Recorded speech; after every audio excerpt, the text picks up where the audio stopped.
Hey everyone, apparently I'm live. It's always reassuring to read. Hello everyone. Thanks for joining us. Thanks for joining me. Matt Johnson tried my cornbread recipe. He says it was fantastic. Thank you very much, Matt. I had a great Thanksgiving. Hope everyone here can say the same. Even those who don't celebrate Thanksgiving, I hope you had a fantastic Thursday for no particular reason. How's the sound here with the microphone? I'm trying to get it a little less variable as I yap away on here, but I don't want to have the lag that running it through Logic seems to do on the stream here. On that note, I'm trying something a little bit different. This is not going to be a big section of this, but in the future, I want to know if this works. I have a mic set up on an amp. It's that low power Tweed Twin from yesterday. I was going to return it to the owner, but it was raining and it's a unsealed Tweed, so I thought needed to wait to a non-sunny day. How's the volume of the guitar compared to the voice? Is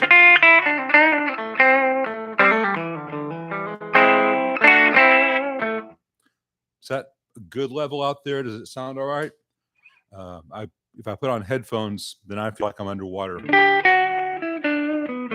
A bit loud. Okay, let me turn that down. Tell me when it's right. Guitar is twice as loud as the voice. Okay, I'm gonna turn the voice up and the guitar down. How's that right about there? A little weird quality-wise. Buzz Crumhunger says the voice or the guitar is a little weird.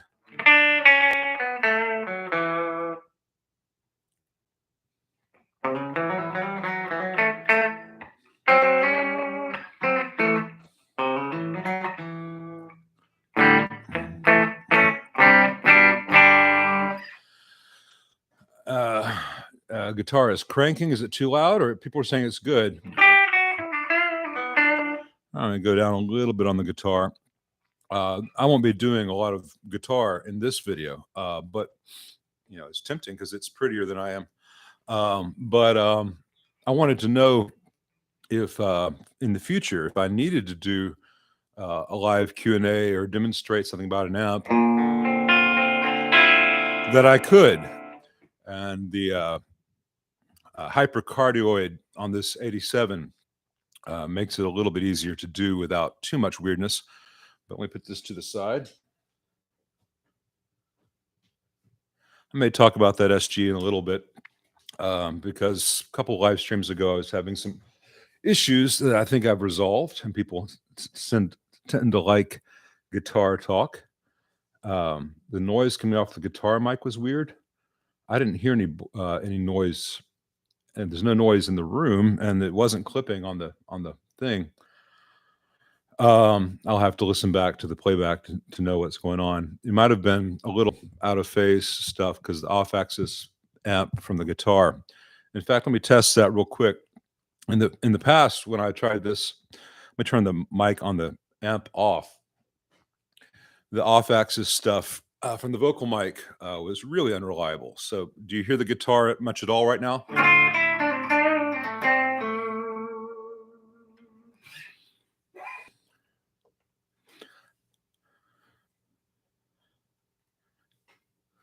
You're seeing pixelation. Okay. Maybe different people have different streaming rates. Gaiety sounding static. Huh. Well, sorry to make you guys be my guinea pigs. I'll know more when I listen back to this afterwards. Well, that was, if it sounds better there, that was just the bleed on the vocal mic. The 57 on the speaker was what you heard at the beginning. I'll know more when I go back and look at this. Let me scroll back up to the top of the chat. There was a couple of questions there that I wanted to address. VDub guy asked, question on the Hot Rod Deluxe, the Fender Hot Rod Deluxe. Is there a way to wire the clean channel to the master volume? There is, but it's relatively expensive to do and not that necessary. The effects loop in that amp can be run out to a box with 2 jacks and a pot. And that pot can be a 100K audio taper. And then you have a master volume that affects the entire amp, both channels together. And you can build one of those for about $40. You can buy them all over Reverb. It's really simple, much easier than modifying the amp itself. That way, if you have more than one amp which has an effects loop, you can use that same master volume with any low impedance effects loop. I want to say hello to everyone who said hello to me. They come fast and furious, so I can't always get you in the moment, but know that I'm very appreciative that you're here. Dog's Life says, hi, Lyle. I'd like to remove the ultralinear taps from my late 70s Super Reverb to try it out. Do you have any suggestion on how to approach this in a fairly easily reversible fashion? It's fairly easily done, but there's some other things you need to do to that model to make it really work. Most of the ultralinear late 70s ones have a resistor instead of a choke. And then you would need to run from the screen node, which is right now not being used for the screens, to the screens through some 470 ohm 3 watt or 5 watt resistors. Other than that, you can just disconnect the ultralinear connections and tie to the screen. But there are some issues with that amp as far as the resistor versus the choke, because you have less filtering through a resistor. You might want to add some additional filtering at the screen node, and that gets kind of complicated. Clyde Broadway says, hey, Lyle, it's me again. Hey, Clyde, it's me again, too. Sonic Audio was one of the Know Your Gear channels to watch just after the 1 hour mark. Will you contact Phil McKnight to guest on Know Your Gear, my fave 2 channels together? It was the most recent episode on Black Friday. Yeah, I was told about that after it happened, and I went back and watched it, and he was very gracious, and I left him a very kind thank you. And I have nothing but good things to say about his channel. He tends to do a little bit more low-end gear than a lot of the amps that I deal with kind of pair with. He does a lot of Harley Benton's and ERTs and Sires and Squires and stuff.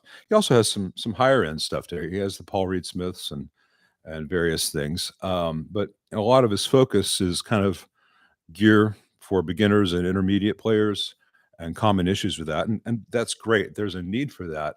I'm not putting anyone down for playing a Harley Benton. I'm not putting anyone down for having issues or wanting to know how to wire a volume pot. So Phil does a great service.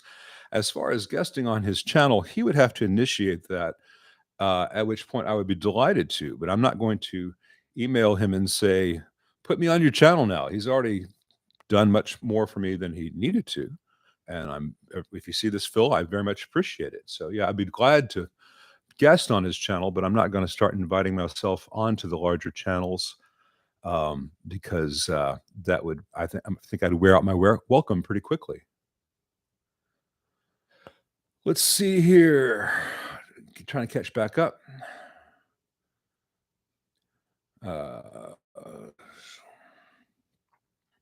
Van Halen Knight said the last one sounded good. The last one was just the bleed off the 87, picking up the amp across the room.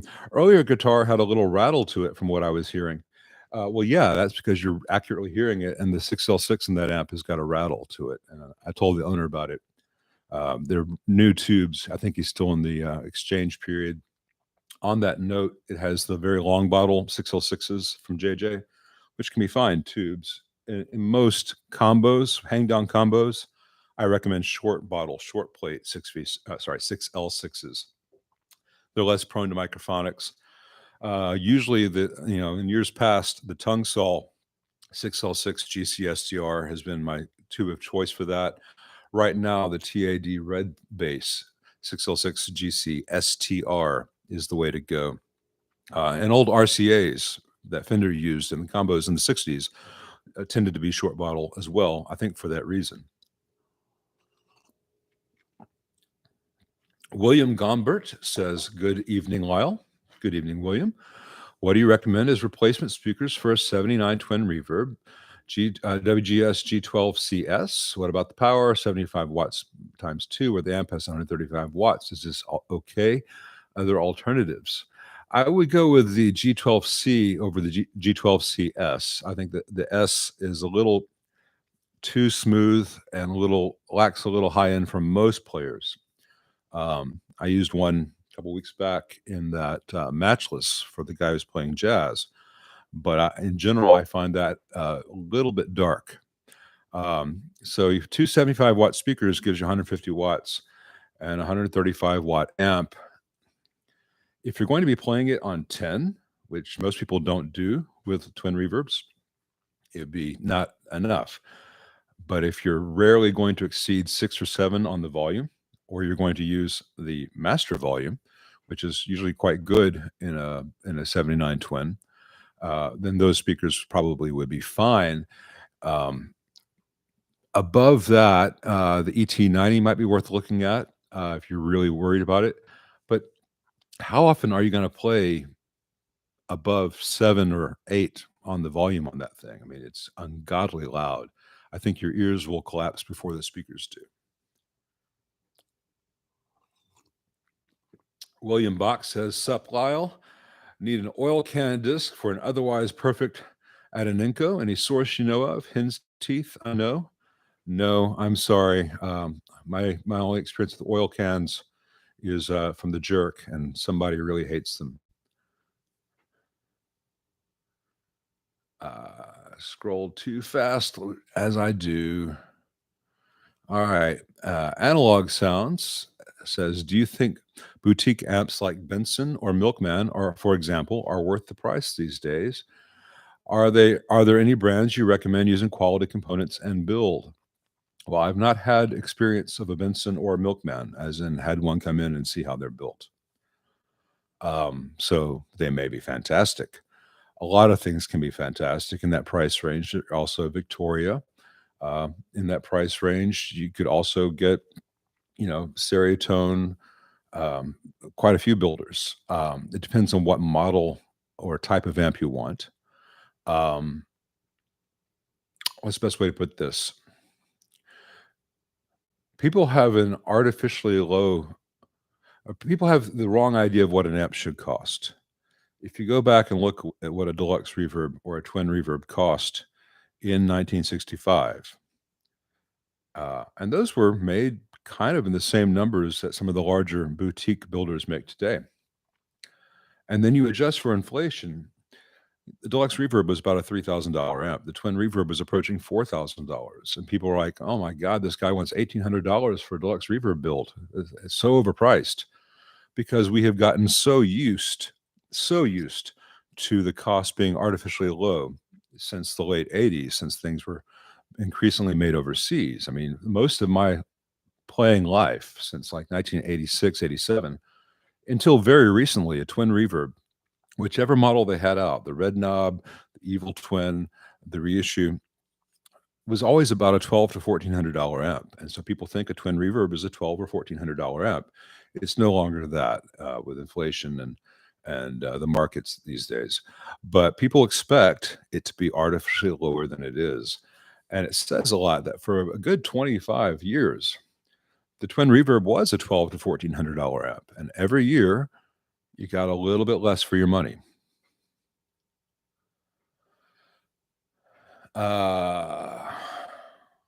Rob F says he uses JHS little black boxes and effects loops of his 2 amps as master volumes. That's the same thing I'm talking about. You can buy one pre-made. I'm sure the JHS is just fine. You can make one yourself if you know how to solder, but it's fine.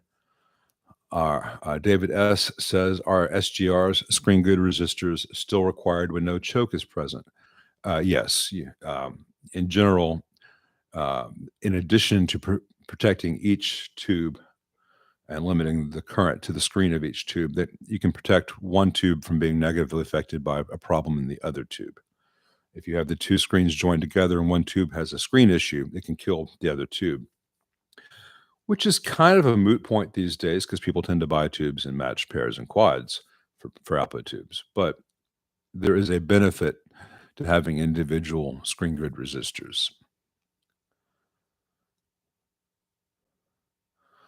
Ludwig Lazarus says, I recently saw an ad for a used 70s quad reverb. What's your thoughts on the quad versus the super reverb? Well, it's two more in it. Um, it it's a little bit louder.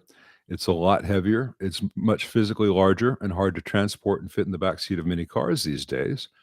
Um, and it's not that much louder. Um, unless you really want to get your Albert Collins on, I don't think it's really necessary. But they're good sounding amps. I've restored one or two, and if you have the back and muscle strength to tote one around, you will be the undisputed king of the stage unless you run into someone with a Marshall Super, Marshall Major.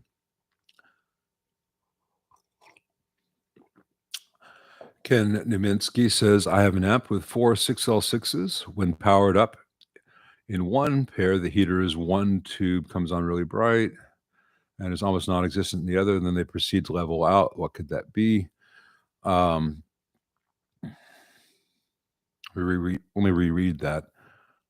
When powered up, in one pair, the heater in one tube comes on really bright. Well, one's just getting a little bit more of a current surge, and the filaments are just going a little bit faster. I imagine at that time it's kind of robbing the other one of current, but then they balance out. So long as they balance out and they both come up to the proper same heater level, it's not an issue. Just keep an eye on it just in case it starts to get extreme. Hi from Scotland. Hello, Gringo Pig. I just bought a 73 dual Showman. Any problems running into an 8-ohm cab? No.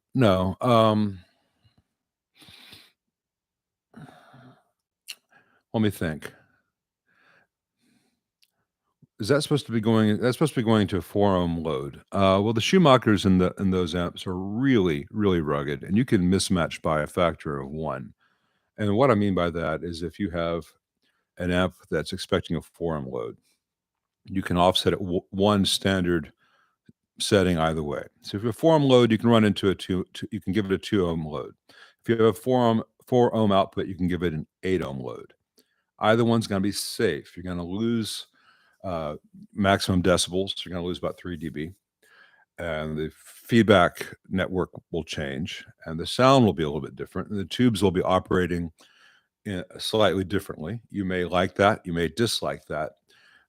You may not even notice that. Depends on your playing style and how finicky you are. But it's safe. But if you have a Showman and you run it into a 16-ohm load, that's an offset by factor of 2. So you went from 4 to 8 to 16. That's too much of a mismatch. Just the same way as if you have an AC30 that's supposed to have a 16-ohm load and you give it a 4-ohm load, that's too much. An AC30 can be run into 8 ohms without using the 16-ohm tap. It's going to depend on the quality of the transformer. It's going to depend on whether you like the resulting sound, but it is safe. Assuming that everything in the amp is running correctly and you don't have any other issues, that can reveal a problem in an amp, but it's not going to cause a problem in an amp. Typically, with a high quality amp like a 73 dual Showman, you should be fine. Hey, Gary McKinney. He says, love your videos, Lyle. I hope to send you my 68 Custom Deluxe whenever you get caught up.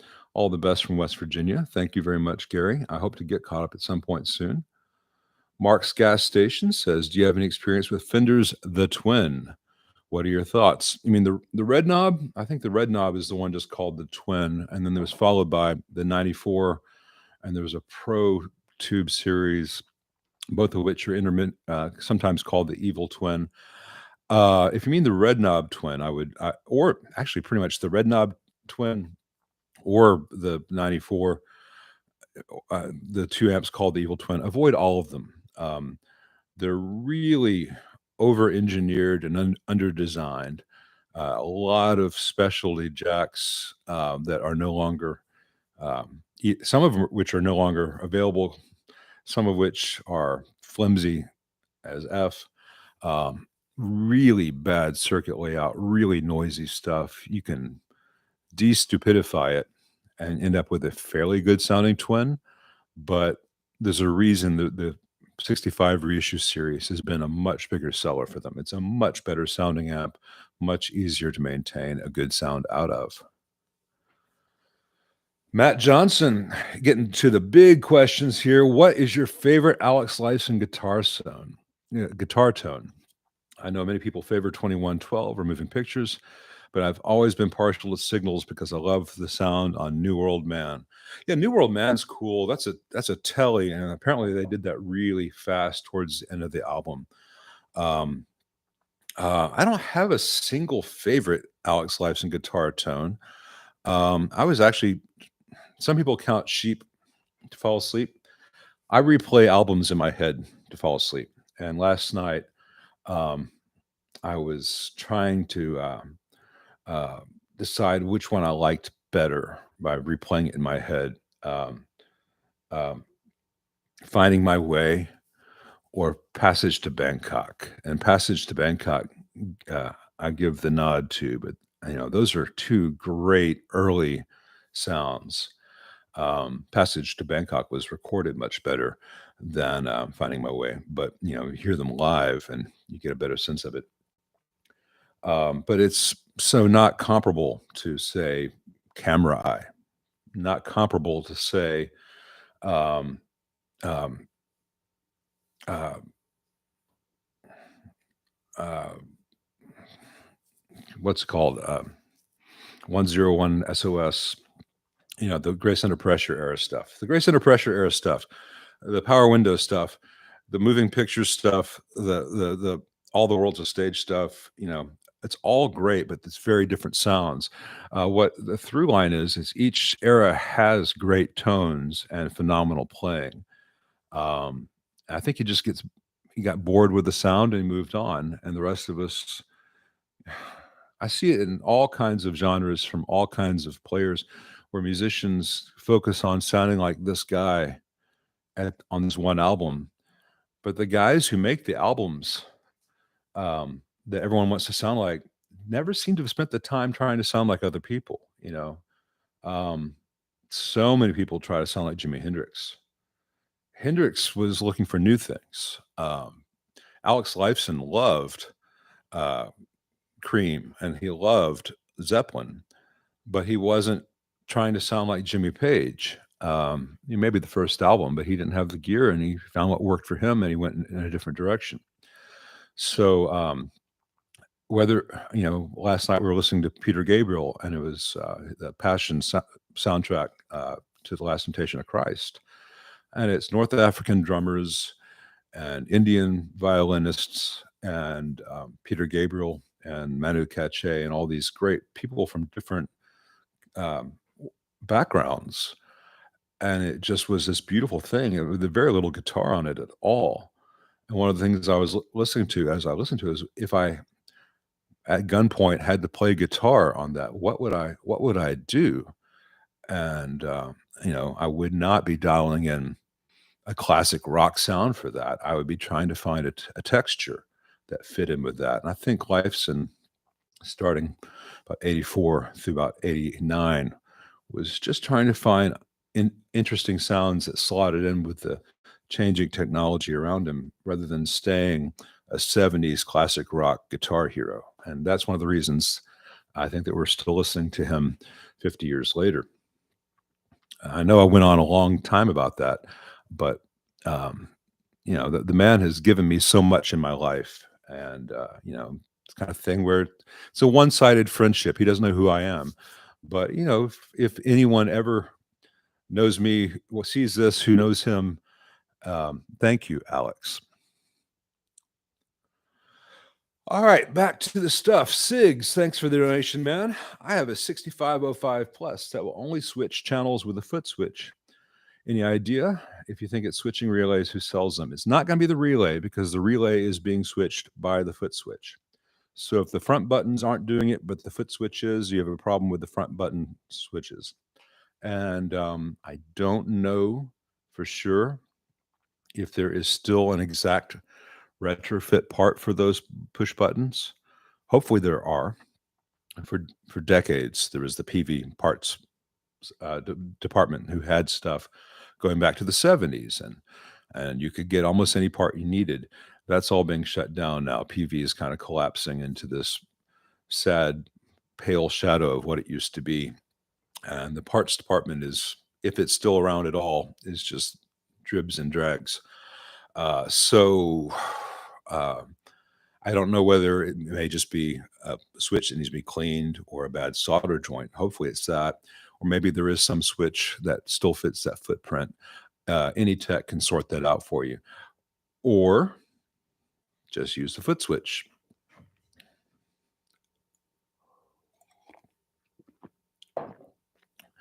Yves Lelevier said, sorry if I butchered that. I've been working on my French. We're going to Paris in March, and I've been trying to get little bits of my French back, but it's terrible. If you could change one thing about the 5E3, what would it be? Hi from Pittsburgh, by the way. I guess I'm a little bit off the hook on the French there. Howdy, Yves. If I could change one thing about the 5E3, what would it be? I would, and I do in non-historics typically. It was not designed to be a guitar amp. It was designed to amplify anything that Leo and the boys could sell you. So you bought one of the new precision basses, plug it into the Deluxe. You bought an accordion, plug it into the Deluxe. Your singer needs to be heard on stage, plug it into the Deluxe. Hey, we've got a new Rhodes piano coming out, plug it into the Deluxe. And so it has a frequency response which is much lower than the lows that a guitar produces. And so by reducing some coupling cap values, you can say, all right, instead of being flat down to 7 hertz, it's now going to be flat, as in it's negative 3 dB per point. It's going to be about 35 hertz. So it's flat down to about an octave below your fundamental. So your E's is 81 hertz. It's 40.5 hertz is still reproducing that, but it's not going to reproduce the stuff an octave below that. It's going to be shelved. And doing that gives a lot more energy to everything else. The bass frequencies take more electricity to reproduce than the treble frequencies. I'm just going to say that for those of you who are like, that's not technically correct, I'm trying to simplify for guitarists and those who are capable of understanding but don't particularly care to spend the time. But there's a reason a bass amp may need to be 300 watts to sound comparable to a guitar's 50 watts.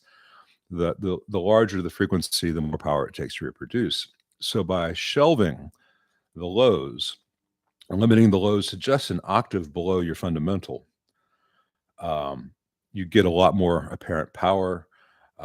You're not reproducing, the circuit's not trying to reproduce frequencies that will not make it through the output transformer, let alone through the speaker. The whole thing sounds more vibrant.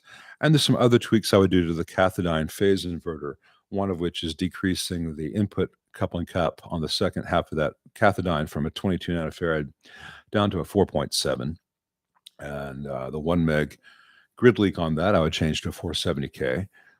And that's a bootstrapped grid leak. So the actual impedance is about double what the resistor is. So you go down to 470K, you still have 4.7 nanofarad into almost a 1 meg impedance there. You still have plenty of lows, but you're not getting the extreme lows that the 22 and the essentially 2 meg input impedance does. And then I would give an additional 330K to 1 meg resistor right on the grid of the second triode in the cathodion phase inverter. That just limits the current available at that grid. It'll stop some blocking distortion, which is really common with the 5E3. And if you want to hear all these things, look for my video. It's not great quality. It's only 720p because it's a couple years back of Logan Hanna playing a restored 58 5E3 Deluxe that I did for a local studio. In fact, it's Sun Studio in town. Sun Studios in town.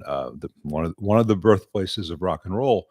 They had a very beat up, non-original 58. And I said, well, do you want this thing to be historically correct, or do you want it to sound better than anyone else's Deluxe? And they chose option B, and that's what I did. You can hear that in that video.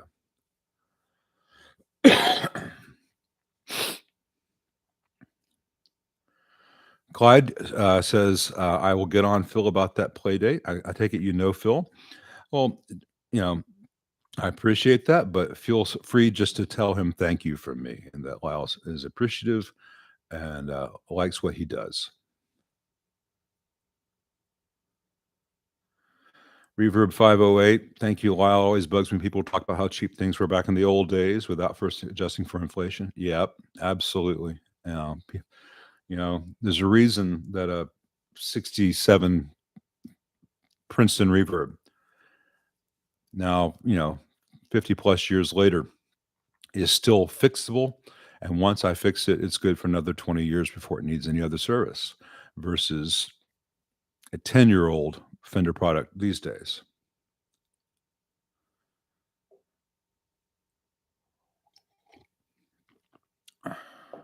Rob F says, what is the total hours to build an amp X times your hourly bench rate plus parts for the amp? In my humble opinion, it will still be a bargain. Well, yeah,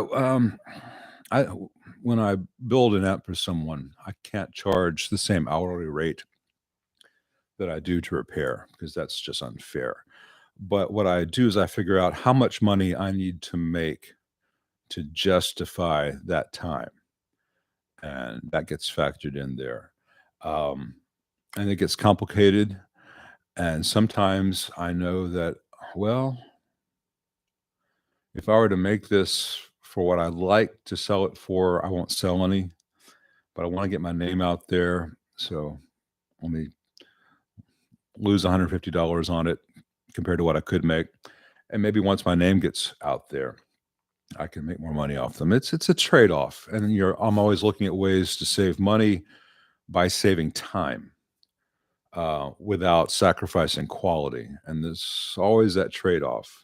And Phil McKnight in his video the other day was talking about ethics on YouTube versus making a dime or growing your channel. And that's a very complicated balance.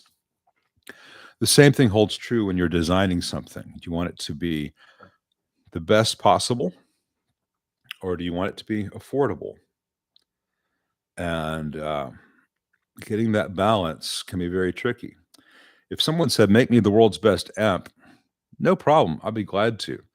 A couple of things. Not that many people could afford it. And building another one just like it would take just as long because of all the little things like, all right, let me move this wire an eighth of an inch and really critically listen. And doing that can give that result. But once you get that ideal, perfect layout, you can replicate that in a good PCB, and then you can make 10,000 really great sounding amps.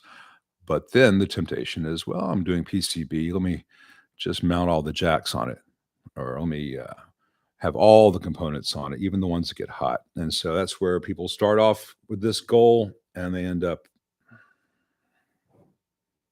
TK Tungstall says, hey, Lyle, have you had any experience with the EHS reissue of the Sovtek MiG-50? I have not. He's curious how it compares to the original build quality and if they can be made to last. I have no experience with the new reissue. I've got experience with originals, and they're made with a whole lot of excess, obsolete Soviet Army technology. So caps that are designed to a physical mounting spec that no one in the West uses, and those aren't available anymore. So, and really strange potentiometers and things like this. And so when it does fail, it can be very hard to find anything that fits, or you've got to drill out the chassis, and it can just be really expensive for what was a very, very cheaply made Marshall copy. It's interesting to me that EH is reissuing the MiGs, because all the MiGs were cheap knockoffs of Marshalls. So seems like they could just say, hey, EHS, Electro Harmonics is now making Marshall copies. But I could be wrong. Maybe they're doing something fantastic.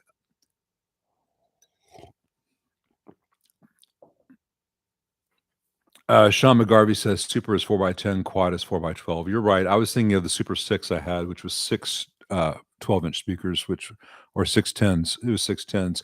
Either way, it's just much heavier and louder. The Quad, I believe, is based off the Twin, and the Super 6 is based off the Super. You're right. Sorry. This is what happens when I'm away from my notes. Chris A850 says, greetings from Detroit. I'm usually performing component level repair on large format recording consoles and power amps, but I enjoy seeing the more technical aspects of musical instrument amp repair. Thanks, Chris. Man, you're doing the real grunt work there.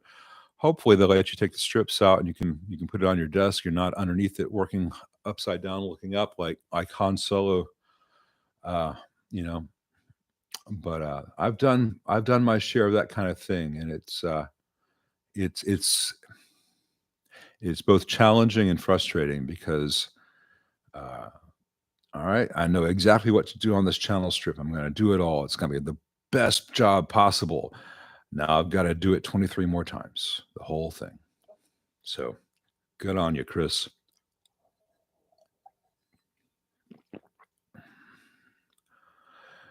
GVB Jr. says, greetings. Question.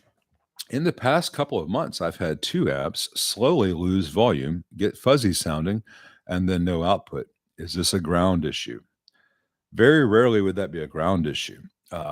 It sounds like you're losing a tube. Possibly your filter caps are also beginning to have problems, but it sounds like one of your tubes or more of your tubes are failing. Beyond that, I would say take it to a tech. It could be something very, very simple, but it's rarely a ground issue in the amp. It's rarely a transformer. It's often tubes. Tubes are glorified light bulbs, and you never know if a tube is going, or a light bulb is going to last 7 years or 7 minutes. Tubes are better built than light bulbs, but the premise is much the same.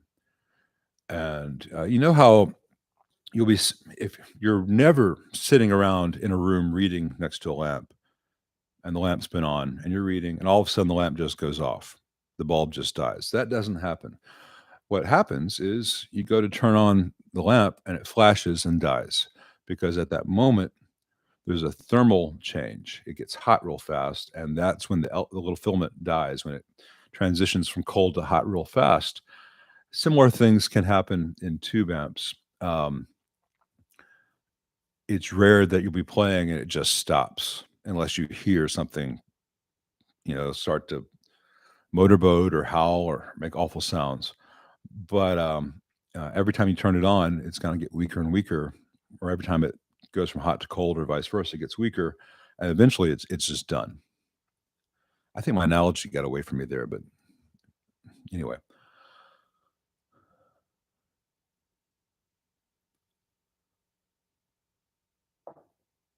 Clyde Broadway says, if you were forced to tour with the band Tool, what amp would you use? I think that would be a nightmare for me and for the audience. If I were teching for Adam Jones, I would use whatever amp Adam Jones wants to use, and I make sure it was running. I think he's using old Marshall Super Bass amps. But no one wants to hear me tour with the band Tool. But if are you asking, maybe you're coming at a more grandiose way, and appreciate the implied compliment, but if someone wanted to sound like Adam Jones without tracking down an old Super Bass, how to get those sounds?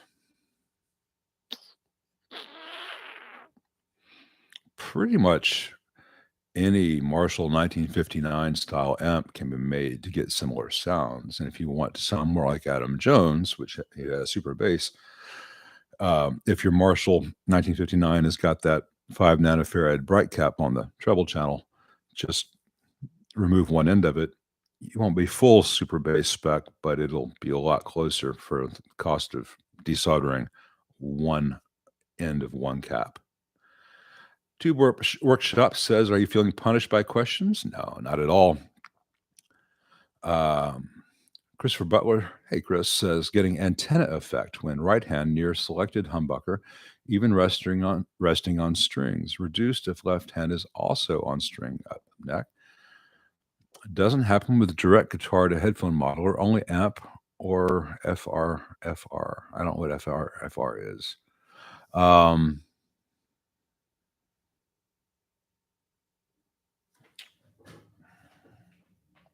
let's see if I can replicate this for you. So, all right, I'll do on the bridge humbucker. I'm not touching any of the strings. And you get the antenna effect here, even if you touch the strings here. Doesn't do as much if your left hand's up here. It sounds to me like you might have a bad ground. I've got, this is not quiet.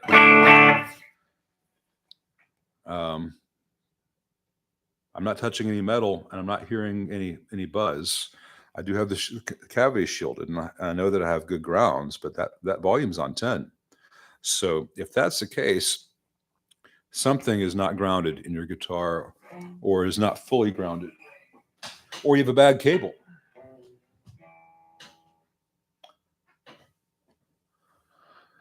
Solo on Limelight, such a cool sound. Reverb 508 says, "Yeah, it really is. That solo is just phenomenal. I might have played it so many times that it slightly lost its effect on me. Um, but it's so great. That, or the solo on Breathe that Gilmore did. These are just massive solos in my own personal development.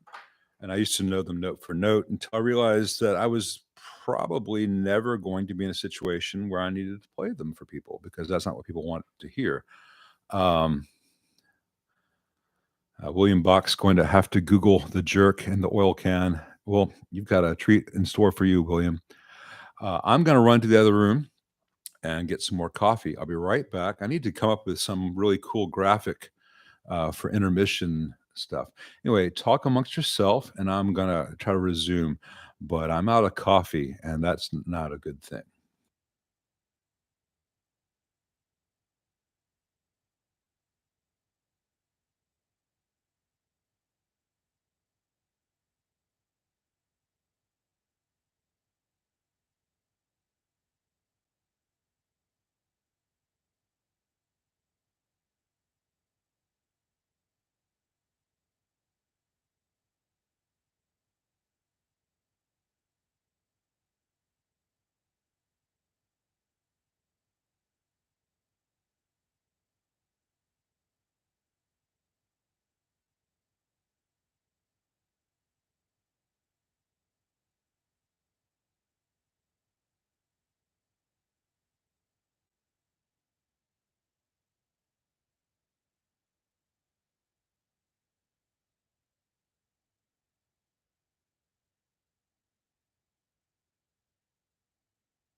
All right, I'm back.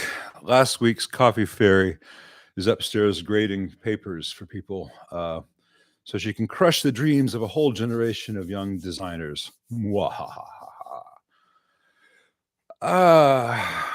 Electric Gypsy Blues says, I play blues at the clubs up here in Chicago. Well, greetings, Chicago man from down here in Memphis. Most of us guitar players here use a vintage PV Bandit 65, and it's just fine and dandy for anyone. Well, that's great. I hope it continues to be great for you. The issue with the Bandit is that it is not going to be serviceable forever because PV is dying, and the pots and other parts they use in those amps are very specific and not used by other manufacturers. And so, when you need a pot, when you need a this or that, you may not be able to get the replacement.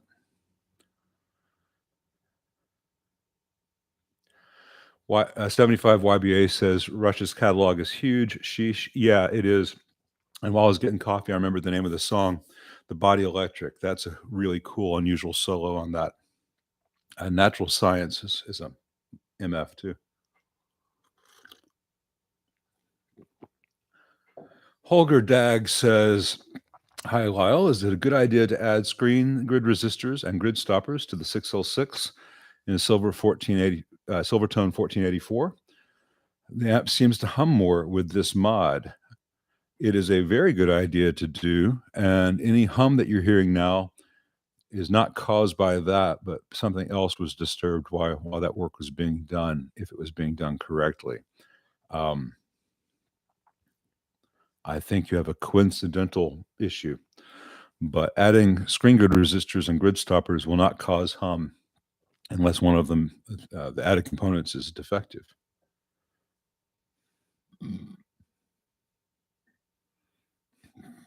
Christopher Butler says, happens with all my humbucker guitars, more so with hotter pickups.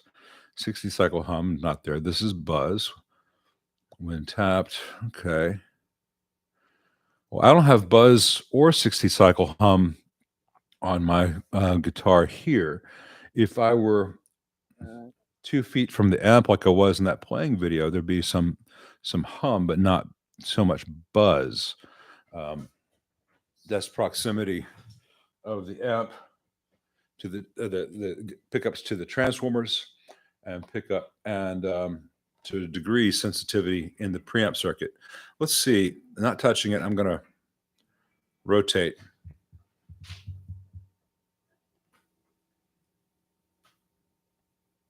I'm not hearing any change through the amp. It's possible to achieve truly quiet guitars. I haven't done anything unusual in that SG or any of my guitars. It's shielding, good quality wiring. I'm using Mogami and Neutrik cables. We change to the other guitar I have here, see if there's any difference.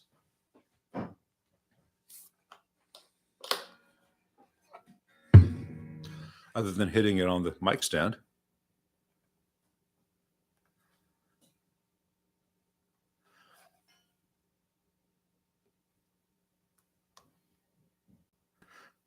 Now, what you can get sometimes, I don't get on this pickup, on some guitars, hey, Brad, thanks for joining us, champion. On some guitars, if you touch a pole piece, sometimes you'll have an issue. And the solution to that is to shield, put copper foil on the pole piece on the other side and ground that. That's mostly going to apply to like a jazz bass pickup. Shouldn't be an issue in a humbucker. Digital Man is Henny63 says Digital Man has one of his best solos. He's one of the few guys who could handle all those effects tastefully. Yeah, Digital Man is great. That entire album, that entire era, pretty much signals through power windows, is great. I have a soft spot in my heart for most of Hold Your Fire. I know it's not that beloved by a lot of people, but that was the era when I discovered them. But he never played badly on in any style, any era. Karl Karsnark Wow, that's straight out of Game of Thrones. The car snarks say, Carl Carsnark, greetings from Florida. What is a good source to look for to get the approximate value of a 65 Vibro Champ? Still works great, but could use a new tune-up, new tubes, caps, etc. I'm sure. Look on Reverb at completed listings. That's pretty much what every dealer these days does. And so if you find one in comparable condition, you can get a general sense. But I don't keep up with the vintage market because it changes all the time. It's crazy. Pedal course ran late last night. Hope that went well for you. I'm going to catch up with you about that. I'm sure it was great. Fluid Audio Group says Manu for the win. Hey, Alan. I assume you mean when I was talking about the Peter Gabriel stuff with Manu Katché. Manu Katché is phenomenal. If you guys don't know Manu Katché, oh my God. Plays with Peter Gabriel, plays with Sting, all these guys. He's a French drummer, phenomenal sense of rhythm. If you check out the Peter Gabriel track Red Rain, that's really interesting. It's Stuart Copeland on the hi-hats and Manu Katché on everything else as far as the percussion. It's just beautiful. And Katché's on Sting's Nothing Like the Sun. Just incredible, tasteful, inventive playing. And he doesn't do any rock cliches, but neither is he just kind of being a jazz guy. Cayuta does a lot of Sting stuff, and Jerry Jamot did a lot of Peter Gabriel stuff, and the Dream of Blue Turtle stuff was Omar Hakim. And all of these guys are phenomenal musicians. You can't criticize Omar Hakim. You can't criticize Cayuta. But Katché just has a personality, a quirkiness that always appeals to me. His pocket is so good. Cayuta's pocket is perfect, like Steve Gadd's. Katché is not about perfection. It's more of a passion thing. I would say Matt Chamberlain is a similar player in terms of that feel, even though technically they're doing different things.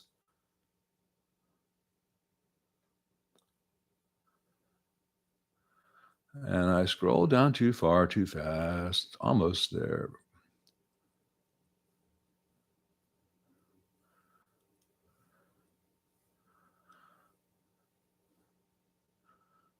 I'm trying to get back to where I was. All right, here we go. Reverb 508 says, I've always liked the concept that your sound is just your failed attempts to emulate your heroes. Well, I think that's true in a lot of cases. In my case, I just sound like I'm failing to sound like too many guys, and I don't think I have a sound. But I mean, when this happened, I lost so much dexterity and speed and control, and I just abandoned any notion of ever being a professional guitarist. Learned a lot of chords and focused on songwriting because I was going to be a songwriter and producer and all that fun stuff. And life got away from me with responsibilities and mortgages and boring computer jobs. And then the industry disappeared, and record producer and songwriter is no longer really a viable way to make a living. And I drifted into amp repair. So, in a sense, I'm a professional guitarist, and I love them, but I'm not putting myself out there as a true musician. I know exactly what my strengths and weaknesses are. Thanks, Steve 56 Hemi. Hope you had a good holiday too. 75 YBA. I only hear good things about Alex and Getty. Yeah, they seem like really, really nice, genuine people, which is kind of amazing having been in that industry as long as they have been in it.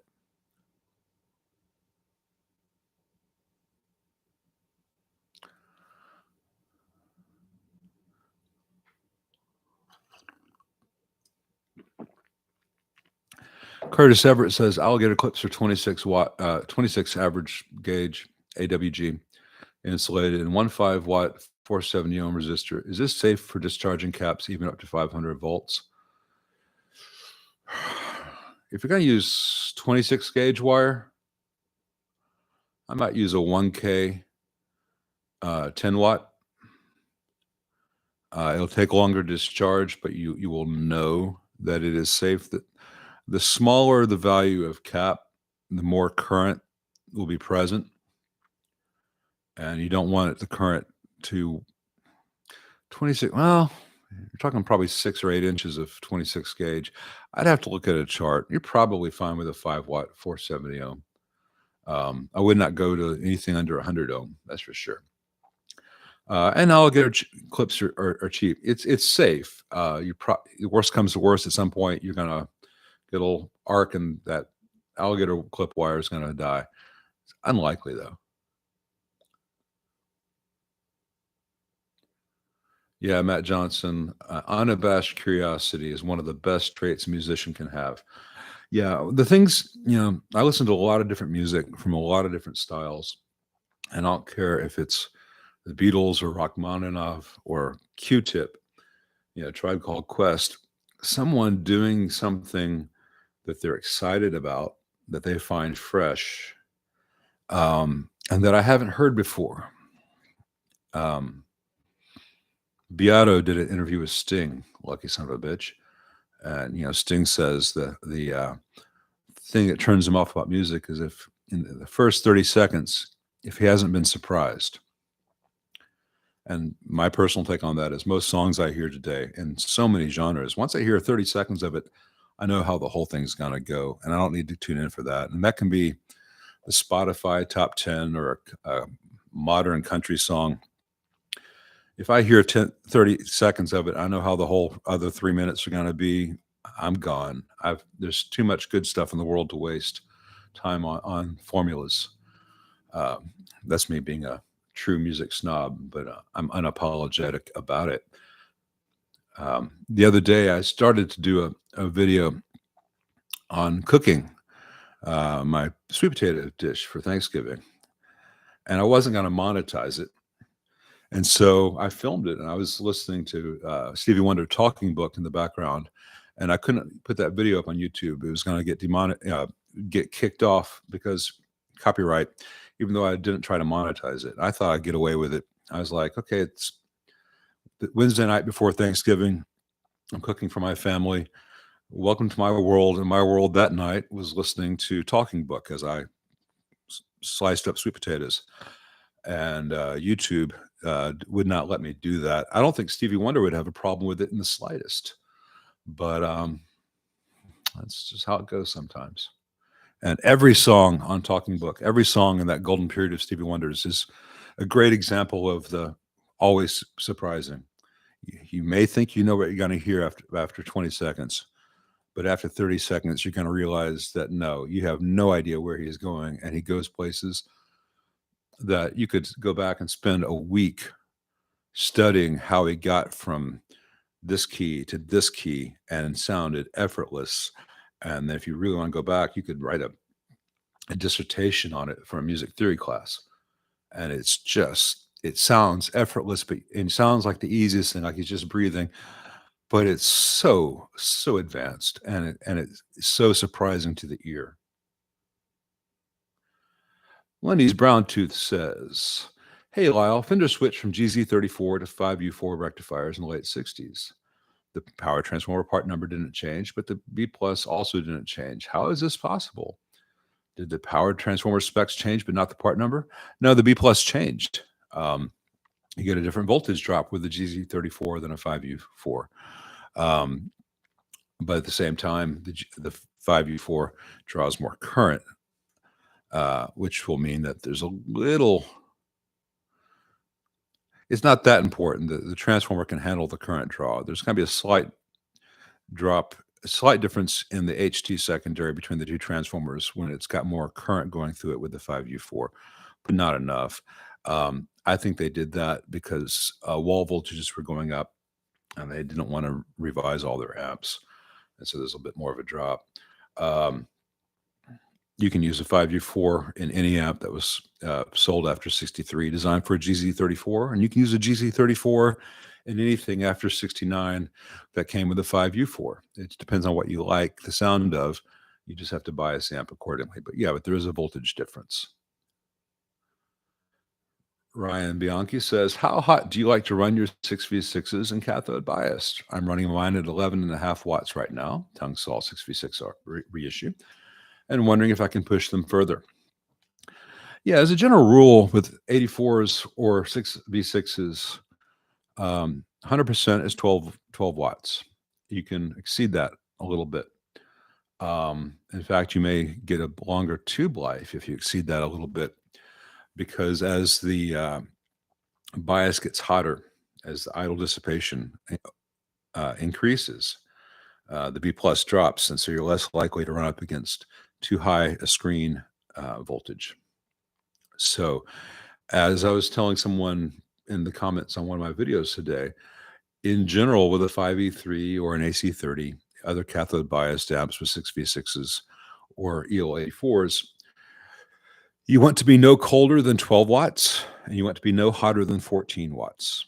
Now, if you're using a JJ, which is a 14-watt tube, or you're using a 7189, which is a 14-watt tube, you may want to go no higher than 15 watts. But 12 to 14 watts is the traditional range. And I can't be more specific than that because resistors don't come in, say you've got 120 ohms, next one's 150. You're not going to find a 133.5 ohm resistor. They come in standard segments. So 100, 120, 150, 180, 200, 220, 250, 270. As you go up, you get finer gradations to a degree. But so if your choice is between 120 ohm and 150 ohm, which are the two standard values you're going to find in that part of the range, whichever one gets you between 12 and 14 watts is the correct one. Make sure that it's at the expected wall voltage. You don't want to be at 14 watts when the wall voltage is at 115 and then the wall voltage goes to 125. But if you were to bias them too cold, not only would the tube operate in the area of its swing where you're going to get cold clipping and crossover distortion and sound kind of nasty, the colder that bias is, the higher the B plus and screen voltages will go. And you can quickly exceed the screen ratings of a 84 or a 6v6. Nick Orr says, would shelving bass like you're mentioning for the 5E3 benefit a black panel deluxe reverb? Absolutely. Again, that was for bass, that was for accordion, that was for keyboard, anything Leo could sell you that you needed to amplify. If you want to optimize it for guitar, the first cathode bypass cap of each channel can be changed from the 25 or 22 microfarad down to 4.7 or even a 2.2. 4.7 is flat an octave below your fundamental, and 2.2 is flat to just right about at the fundamental. You can go tighter than that if you want, but that's a very easy way to experiment with it, especially if you have a reissue or a kit build versus, if someone brings in a 66, I'm not changing it. Someone brings a reissue, it's all fair game as long as the ultimate sound is still the desired deluxe reverb sound. I don't want to make a deluxe reverb sound like a JC120. I don't want to make a deluxe reverb sound like a Marshall. But within the world of what a deluxe reverb sounds like, there are places to tweak, and that's one of the good ones. And it's simple. Reverb 508 says, I went to Sun Studios a few years back. It was a religious experience walking into that live room. Yeah, it's a cool place. Everyone's Elvis. I'm not a big Elvis fan. I'm a big Johnny Cash fan. I'm a big Howlin' Wolf fan. So there's a lot more to Sun Studio than just Elvis.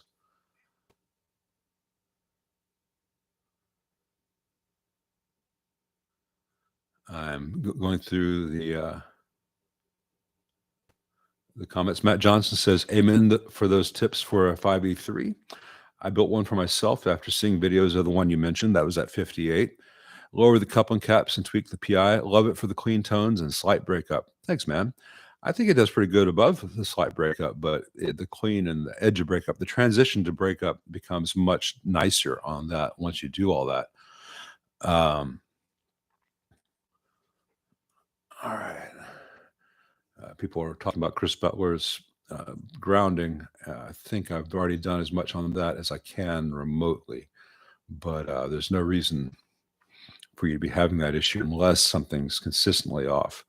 And it could be, you could have something creating a noise field in your environment, and your body is literally being an antenna for that noise field that's in your environment until you're fully grounded to the strings. It may not be the guitar or the wiring. It may be that you have a home security system or some other thing in your house which is emitting a field. Could be dimmer switches. But right here, I have no noisy environment and no noise on either guitar, and I'm not touching any metal. Now, granted, voiceless pickups, and it's all shielded because I like science more than internet mythology.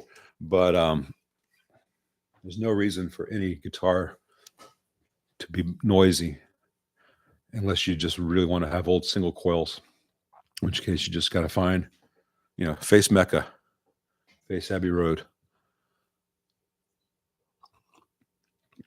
Coyote Stardust. Are you a Joni Mitchell fan? I am a huge Joni Mitchell fan. Question: when wiring up a 2x12 cab, is there any real advantage to 4 versus 8 versus 16 ohm or series parallel, 8 ohm or 16 ohm speakers?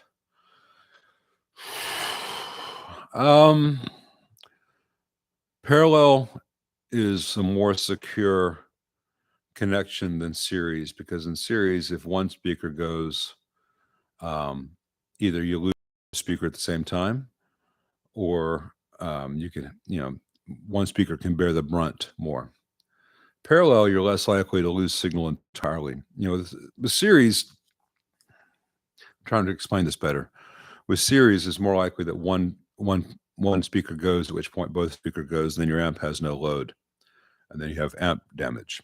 With parallel, if one speaker goes, hopefully you'll hear it. There'll still be a load on your amp. It may not be the optimal load. The issue then becomes whether the remaining speaker or speakers can handle the output wattage at that point. But, in general, unless you're just doing balls to the wall, slammed, cranked all the time, a single speaker out of a pair or 3 speakers out of a quad can handle the remaining wattage. You should try to plan around that. As far as 4 versus 8 versus 16 ohms, in my shop 2x12, I debated that. I went with 2 8 ohm speakers. 2 16 ohm speakers wired in parallel, so it's an 8 ohm load, because I knew that I could mismatch 4 to 8, or I could mismatch 16 to 8, and for most of the time that's fine. And when I need to test something with a 2 ohm load, for instance, super reverb, I'll hook up my 8 ohm cab in parallel with a dummy load, and then it's close enough where I can I've got some other ways to get there. You could do a cab where you could wire it so you could have a single 8-inch. You could have a single 8-inch. Single 8 ohm speaker, or 2 16 ohms, or a 16 ohm pair in series, or a 4 ohm pair in parallel, and just watch the wattage when you're using the single. But that's trouble is, most of the cabs that do that use like the Marshall slider things, and they're really shoddy, and they fail, and they have a really crappy little PCB. And it's really not that necessary, because generally you're going to say, I'm going to use my Marshalls. I like to use 2 cabs. I'm going to get 2 16s. There I go. Or I'm only going to use 1, and I'll use 16. For my own purposes, the 8 ohm 2x12 does me well for almost every amp that I test.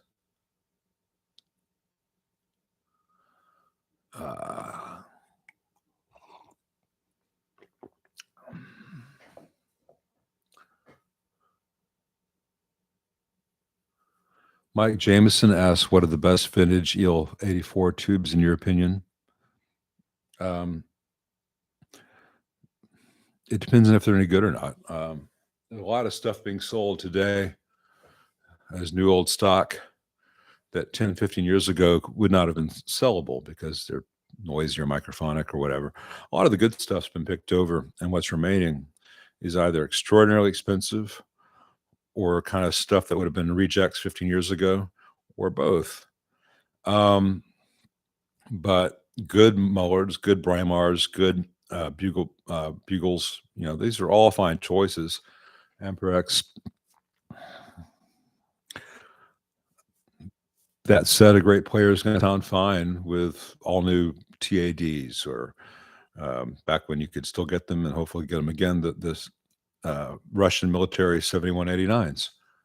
The tubes are part of it. Tubes aren't quite as big a factor in terms of tone as the forums make out.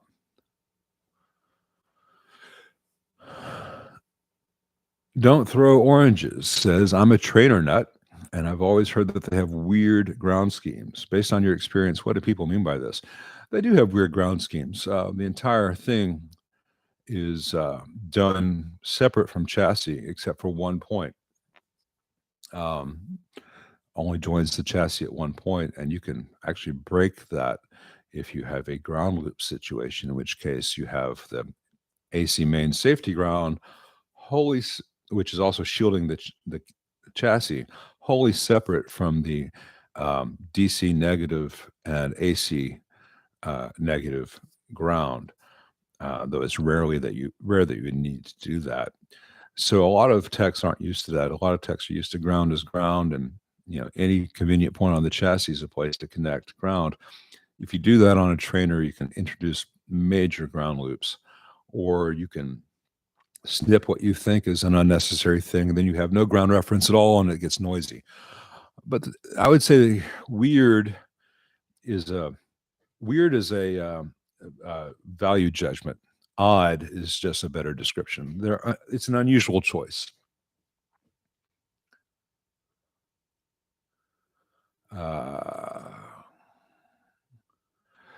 Gooden says, to hear some unusual guitar playing from people who take chances. There's a really good Australian YouTube vid posted by a guy named Danny Eddy, who did a video about guitarists of Tom Waits. Yeah, I've seen that floating around in my suggested videos lately. I've been meaning to check it out, but I just haven't had time to yet. Hey, Yeatsy, big fan, learned a ton from you. Appreciate the videos. Picked up a Eurotube bias probe, got some vintage amps to check, and looking forward to it. Thanks, man. I appreciate that. For those who don't know, Yeatsy Guitar has a very good channel, and he has done some heroic pickup comparison videos where he takes like 7 different sets of pickups and puts them in a Les Paul, or even puts them in a 335. And that's some effort to change out pickups in a 335. And he plays pretty much exactly the same part. I mean, he does a good job of reproducing it through the same amp with the same settings. And I think he even gets the pickup height pretty much to the same. So it's a real apples to apples comparison of various pickups. And it has to have been a nightmare to do all that. I mean, I'm putting off changing pickups in my own 335 just because I hate dealing with changing pickups in a 335, and the prospect of doing it 7 or 8 times and then, measuring everything and reproducing it and then playing the same thing. I assume you have backing tracks so you can hear, so the tempos and everything stays the same. It's a Herculean task. So if you want to hear some really good pickups being demonstrated very, very well, check out his channel. And thanks for being on here, and thanks for your kind words. Let me know if you have any questions about how to use those BIOS things. Send me some emails and stuff.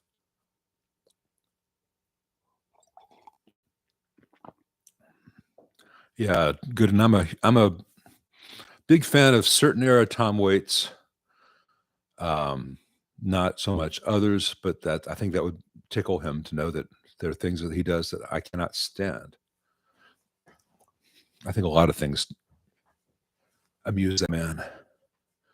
Piano's been drinking. Lloyd Williams says, hello, Lyle. Cracking channel. Thanks, mate. Been following for ages. Any love for the Marshall Class 5? I have a love-hate relationship with the Marshall Class 5. a client brought me one. Oh, this is 15 plus years ago, and looked at it and had all kinds of crazy things like the output transformer was 90 degrees off axis from where it ought to be, and they do a AC follower tone stack driver that makes no sense, and all kinds of really bad design and real bad execution, and traces running too close to each other. Or for the same price, it could have sounded great. So I did some really basic mods and put a picture up on mylespaul.com or the lespaulforum.com. I don't recall. I haven't been on there in years. And it became a thing where people started doing the Lyle Caldwell mods. And it does make the amps a lot better. And I was going through a period at the same time where I was really struggling for business and hard up for money, had a lot of financial issues, which Dave Friedman was kind enough to bring up on Tone Talk at the a couple weeks ago. Thanks, Dave. Anyway, so I was taking anything that I could take in, and people were sending me a lot of class 5s to mods, and I tried all kinds of things to make them truly Plexi-like, but the basic layout of those amps makes it very difficult to really improve them. But I did improve them quite a bit, and just some stupid things like I think it's R6, the big 5-watt resistor they use instead of a choke, loves to desolder itself because of the lead-free solder, and it's a big, heavy mechanical part.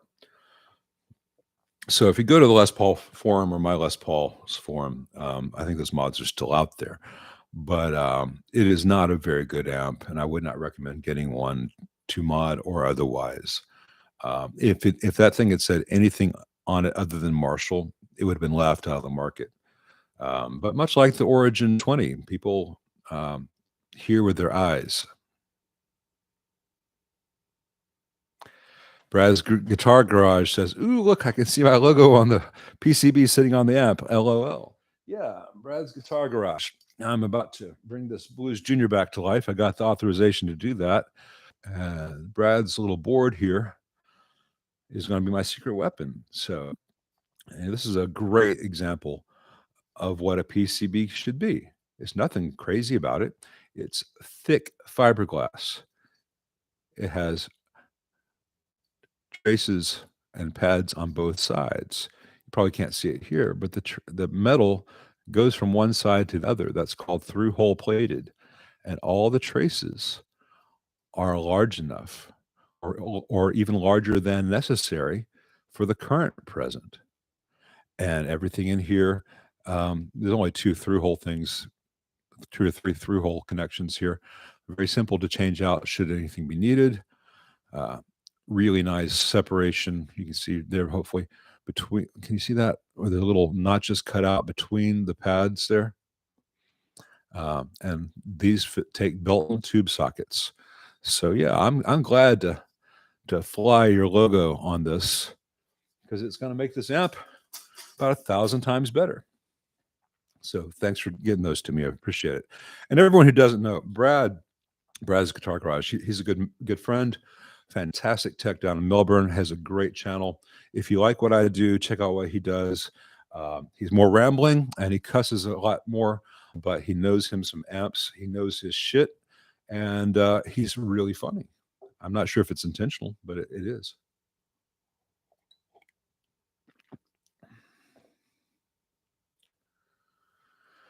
Etsy Guitar says, would still love a video where you go through the process of biasing a few different style amps. I know you've done it before, but it'd be nice to have a dedicated one on that subject. I'm very hesitant about putting bias stuff out there. I think Brad might do that. I think maybe he lives in a less litigious society.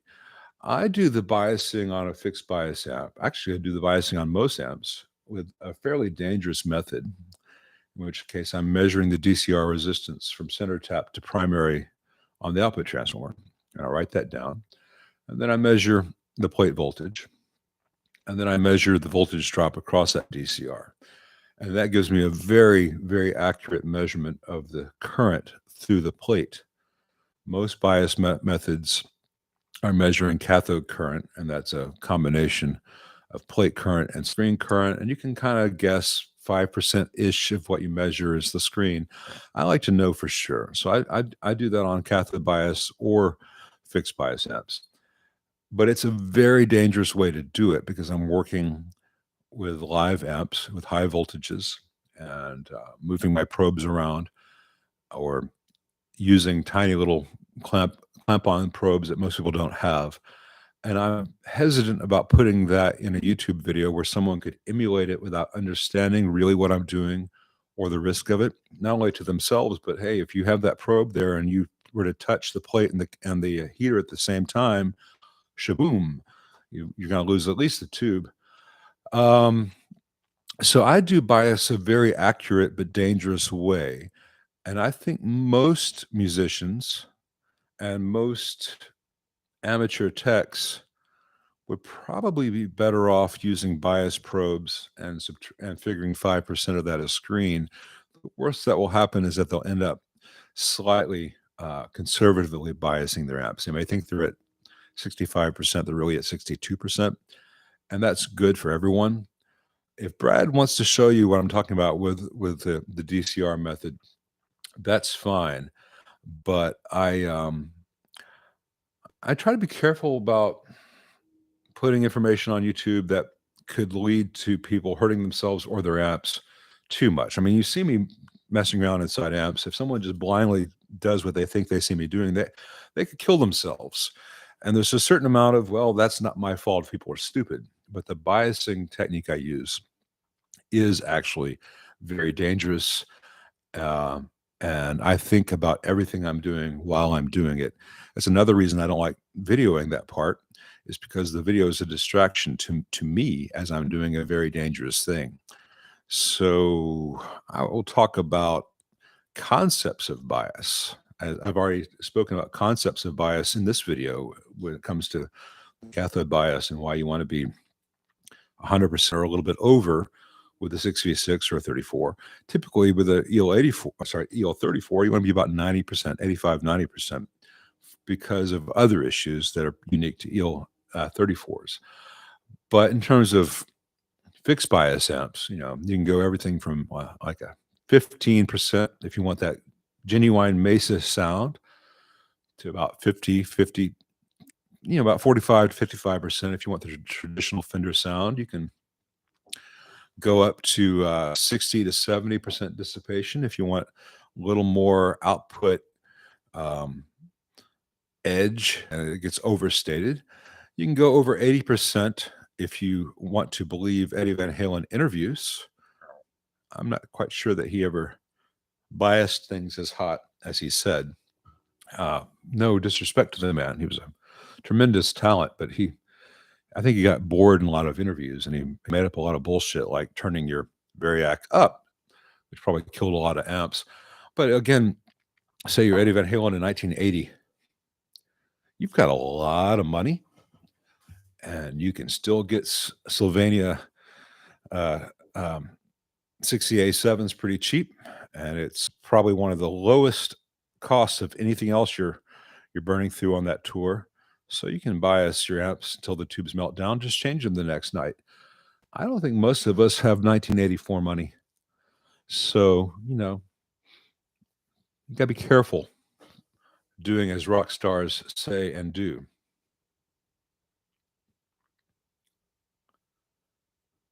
Yeah, Brad is responsible for those cool replacement boards.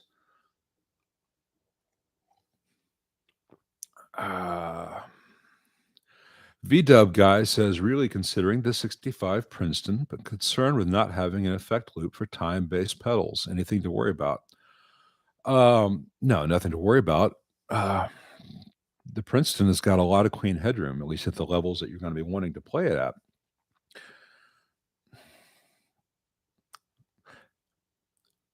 Andy Summers, David Gilmour, Edge, Jimmy Page, all these guys have used a ton of effects. All those effects were run to the input of their amps. There's no need to have an effects loop on an amp which has a clean preamp. You can do it. It's not necessary. On amps that have more breakup, say a JTM 45 or AC30 or a cranked Fender, there can still be some advantages to using effects in front of the amp. A big part of edge from U2's sound is the fact that you have an AC30 that if you really hit it hard, it's going to break up. That first repeat of the delay, if this is your guitar signal, your first repeat is here. Those are both going to break up a little bit. As the repeats go down in level, they clean up. So that's something you can hear in a lot of those parts, is that his initial attack will have a little bit of breakup. The first repeat will have a little bit of breakup, and then it gets clean, and you get a real interesting range of sounds from that, especially with the modulation added to it. There's a certain amount of compression there. So what sounds good at that level, if you're to turn the volume on the amp down to 2, all of a sudden you're not hearing it enough. But if you're doing actual big overdrive distortion from the amp itself, that's where effects loops come into play, because you don't want to put reverb or delays into a big overdrive distorted sound. That's when effects loops are handy. I'm going to take another break. I'm going to step outside on the porch real quick. I don't smoke in the house.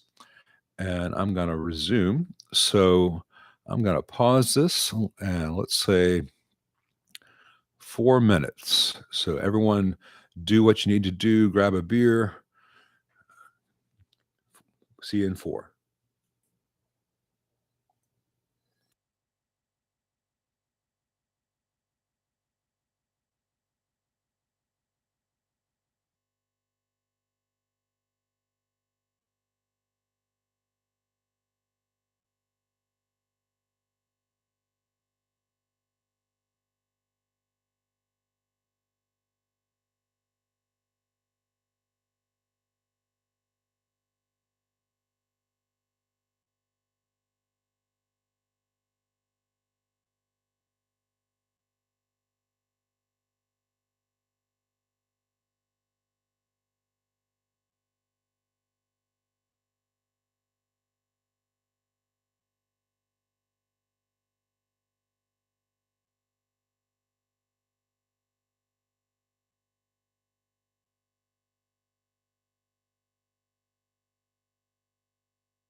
All right, I'm back.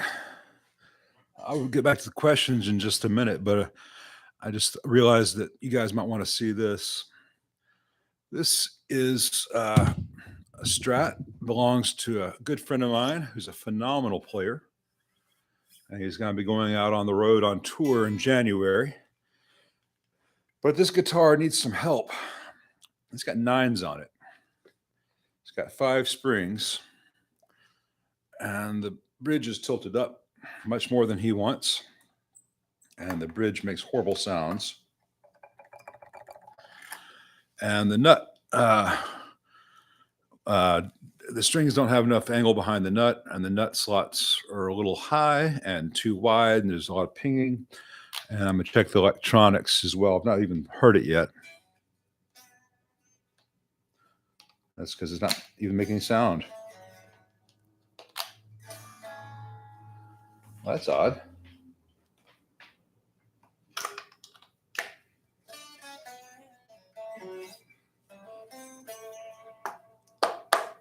Well, it made it sound for a second.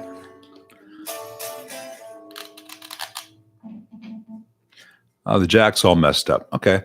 Well, you guys don't get to hear it yet. I was hoping we could hear it a little bit because it's blue and sparkly and cool. It needs some work. It's got to get that work soon. I guess I'll start with the output jack. Anyway, all right. Where were we? Band tree. Do you get many Friedman amps for repair?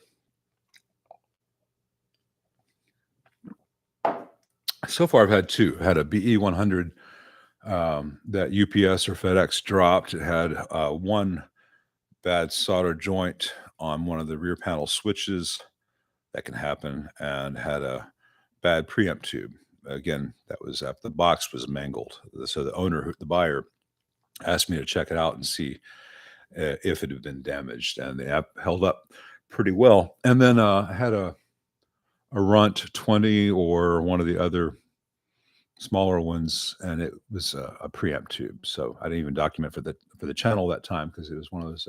Oh, here you go, take your amp home things. But then I borrowed one to do the review a month or so back. But there's nothing really to be concerned with from the ones I've seen.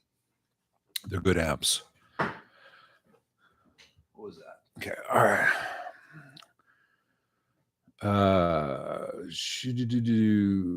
Yeah, people were agreeing with me about the effects loop in Princeton. Scott Pickett says, "Hi, Lyle from Boone, North Carolina." Hey, Boone's a great little town. I've got a friend who teaches college there. She's an artist. Thanks for doing this Q&A. Well, thanks for joining us. Are you familiar with, and are your thoughts on the Ampeg J12R Jet 2 from the mid-90s? I'm not sure. I think if I have that model straight in my head, it was built like most crates. It was a St. Louis music kind of thing, and it said Ampeg on the outside, but the inside was built like a crate, which is both good and bad. Everything was PCB. I think it had bad jacks and the pots had all gotten loose, but it was fixable. My general impression of 90s Ampegs that I've seen, the tube ones, not the solid state ones, have been, could say crate on the outside and be the same amp on the inside. There's nothing wrong with that, except that the circuits that they're doing weren't truly the old Ampeg circuits. It's not like they just took the crate designers and say, hey, build this old Ampeg schematic. They were good sounding amps, but they were not reissues of the 60s Ampegs. And it scrolled down too far, too fast, because I touched a button. Where was I?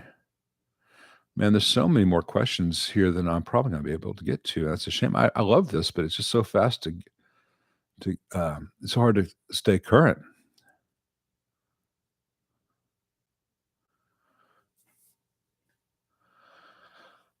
Rob F says, VW guy per Mr. Friedman. If you really want to add an effects loop to an app that doesn't have one, the Fryette Power Station is a good solution. I'm considering it for my dream apps. That's a good one. That's a good option. What I have done for clients, and it's an expensive way to go, but it's fantastic, is I've designed a system where they have their 2 amps. They have their clean amp and they have their dirty amp. And each of those amps gets a microphone, and those microphones go into a mixer and switching system that I've designed. So, say you have your clean Fender, the mic for the Fender is on, the mic for the Marshall is off. You have whatever effects in the rack that you want on the Fender active. And at the moment of switching from the Fender to the Marshall, the mic on the Fender is muted, the send to the Fender effects is muted, the mic for the Marshall is turned on, and the send to whatever effects you have specified for the Marshall is turned on. Anything that was still spilling over from the Fender is still trailing off, and all that goes into a mixer along with the dry mic signals, and that is sent out to front of house with 2 XLR cables. At the same time, all the wet stuff for both apps is sent to a power amp and then 2 1x12s on stage. So the 1x12s are always just getting the wet behind the Twin and the Marshall 4x12. That is probably the best way to do it. It's not something that a lot of people do, but it's basically taking a recording studio on stage with you, and it can be done. But that's a level most people are not going to buy. So yeah, the Fryette is fine. But don't be afraid to run effects in front of your amp unless it's a high gain thing. And if it's really a high gain thing, you may be fine with just a basic add-on effects loop, say the Metro maybe, and just most guys just need a little bit of delay there.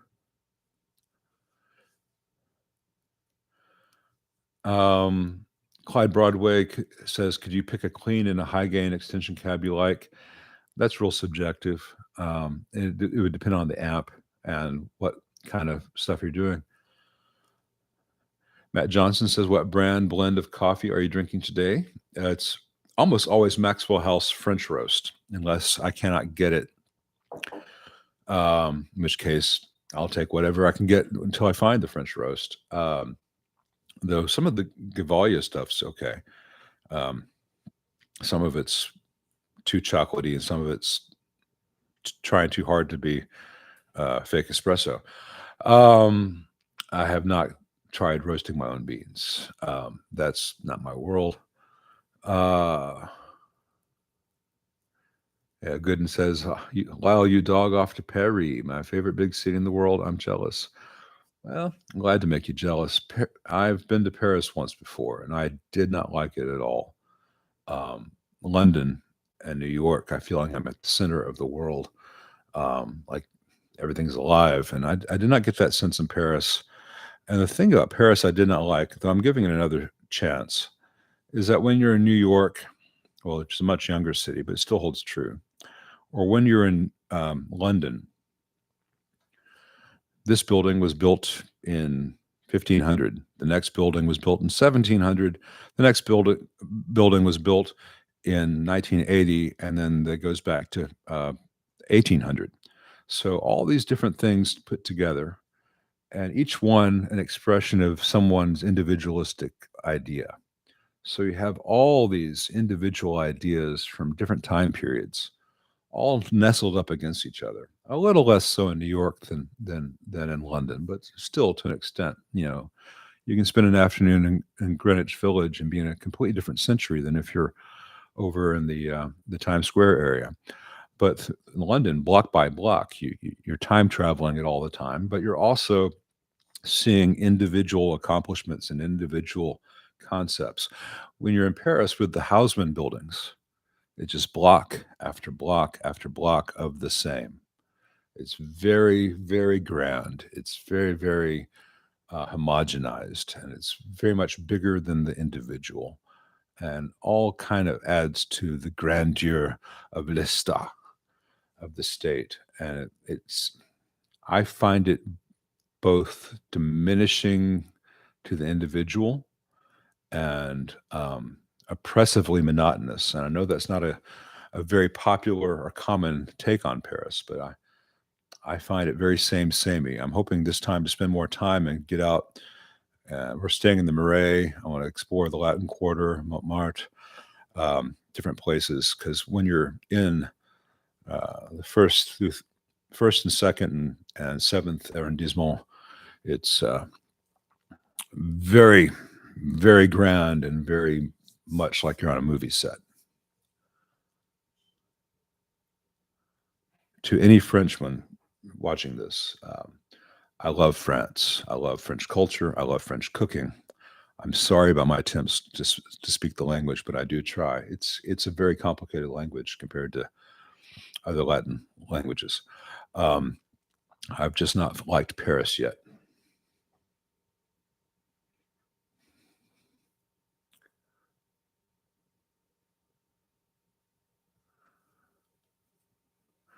Eric says, I watched your video on the 68 custom Vibro Champ many times with interest. I've upgraded the speaker on mine to a Fat Jimmy C 1025. What circuit upgrades do you recommend for the amp? I think the Fat Jimmy is the same, almost the same thing as the Warehouse. I think Warehouse makes the Fat Jimmy line. I think I know the guy who does that, but I may be speaking out of school on that. I would not do many circuit upgrades on the 68 custom Vibro Champ because so much of it is, and it's got the DSP stuff in there, and it is what it is.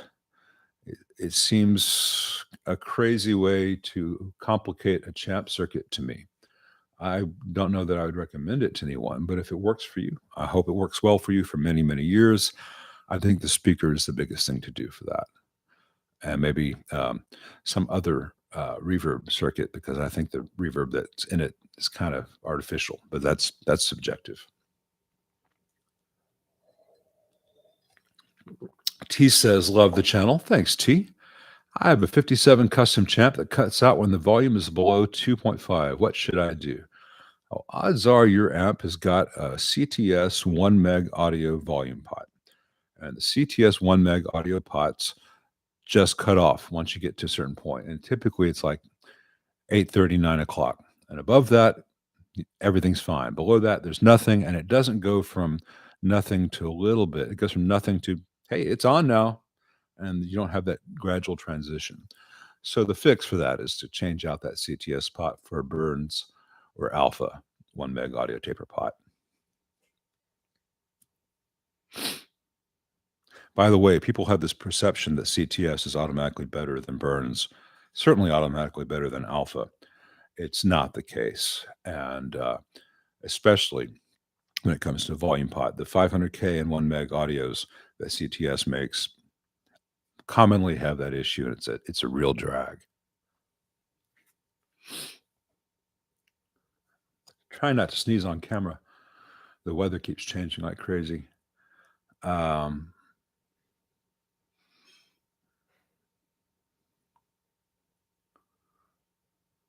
Christopher Butler, let me know what you find out. I just saw your post about touching the pole pieces makes it really buzz. Something's up in your environment if it's happening on multiple guitars. But unless I could come over there and we could go through it, I don't know if I can remotely diagnose that any farther.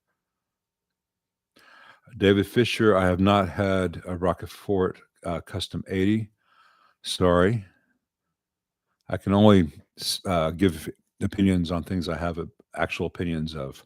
I don't want to be so desperate to be the expert that I start making up answers, because then people will figure out, oh, and then I won't have anyone to talk to anymore.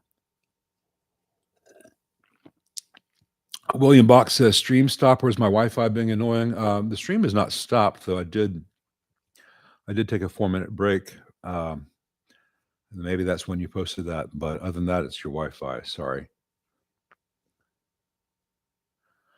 Yeatsy Guitar says, hey, man, tell me your name. It's weird saying Yeatsy Guitar. It sounds like I don't know.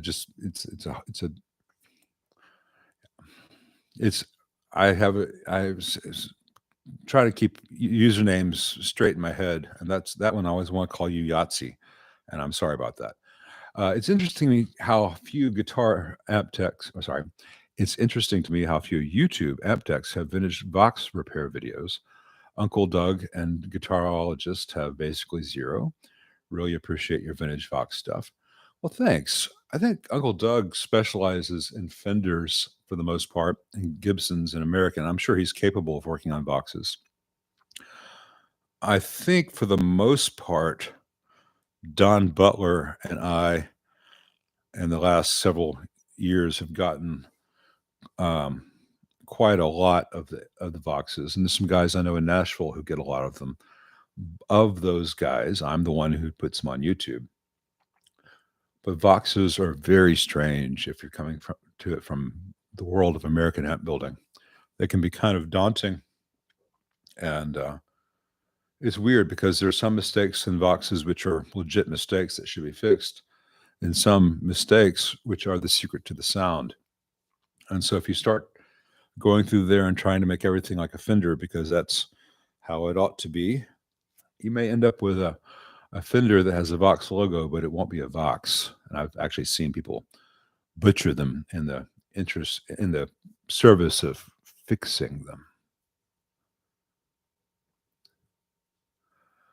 Yeah, Chris Butler, Stevie Wonder, especially their talking book, Songs in the Key of Life, Intervisions. Oh my God. I mean, right there on Talking Book, Maybe You're a Baby, he invents, the first half of Prince's career in one song. And I think if Prince were here, God rest him, he'd say the same thing.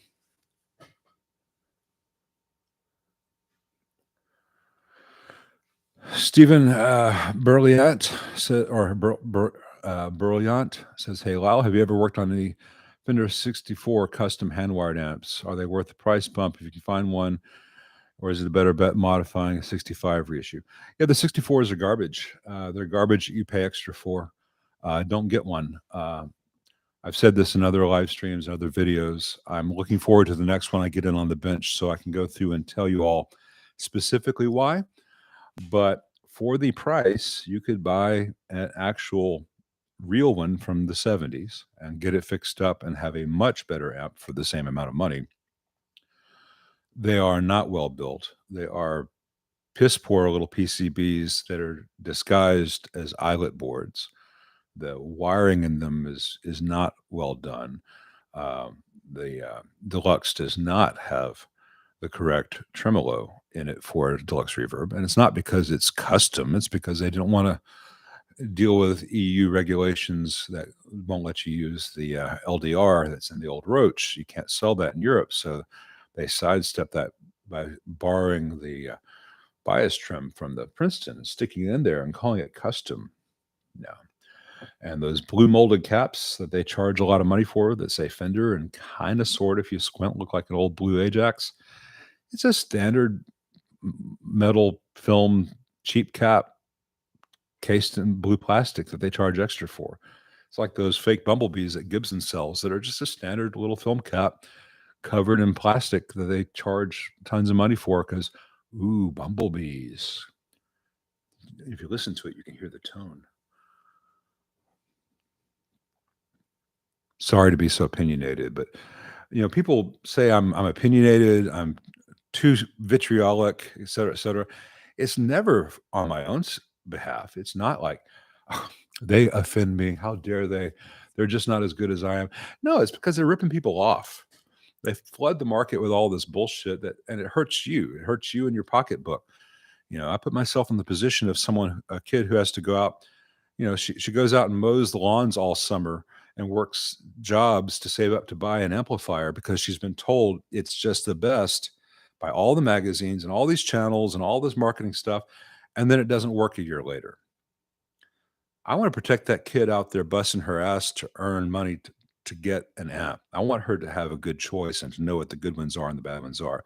I would much rather she save up and get a used Deluxe Reverb reissue, the 65 reissue, knowing that she may need to mow a few extra lawns to get it recapped for it to be really long term, than for her to spend all that money on the better 64 hand wired.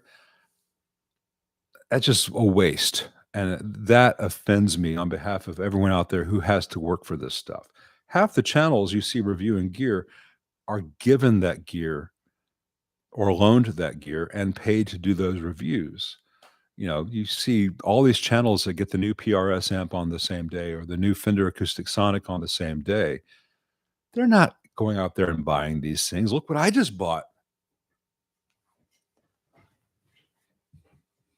Sorry. No comment on Skip Simmons.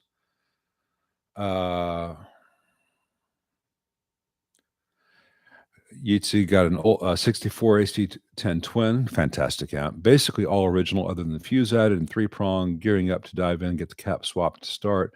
Sounds excellent. Don't want to touch it, but I gig. So, all right, yeah, on that, just make sure the filter caps are good. Make sure that none of the film caps are leaking voltage. You can hear that if there's a weird buzz or static. Make sure all the hardware is tight. Do as little as necessary.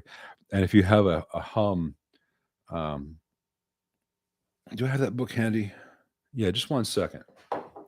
AC 1012.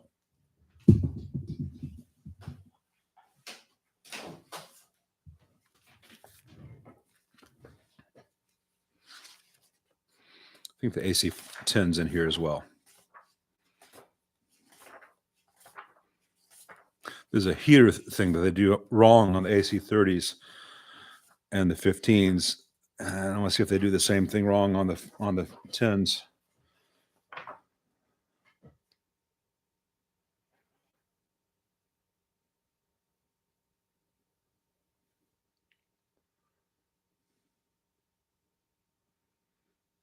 This is a great video all of a sudden, isn't it?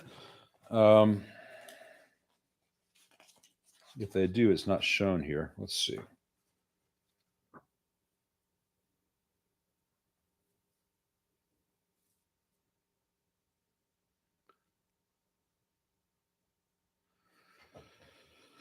It may not be shown in this book, but on the 15 and the 30, they have one side of the heater supply at chassis. And there's from the first preamp tube, you can just cut that little wire from pins 4 and 5 to chassis, and then put in artificial center tap, and really reduces the heater hum in those old JMIs.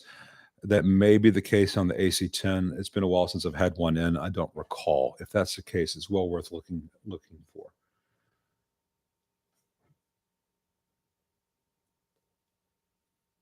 Thanks, John Williamson. That's very kind of you. Let's see. David Fisher says, have I ever tried to match two vintage amps, like Fenders, for intentional use as a stereo pair? I've got two mid-60s Bandmasters that are similar but not the same. I would say that that's what makes it interesting if they're similar but not the same. If you have two different amplifiers spread out from each other that sound exactly the same, you're just hearing a big mono. You're not getting stereo. There's no left-right discrepancy there. The effects will do that for you, and if someone's moving in that environment, they'll hear a difference. Sorry about hitting the mic there, but I don't think it's necessarily the goal for them to be exactly the same in that setup. I think vive la différence.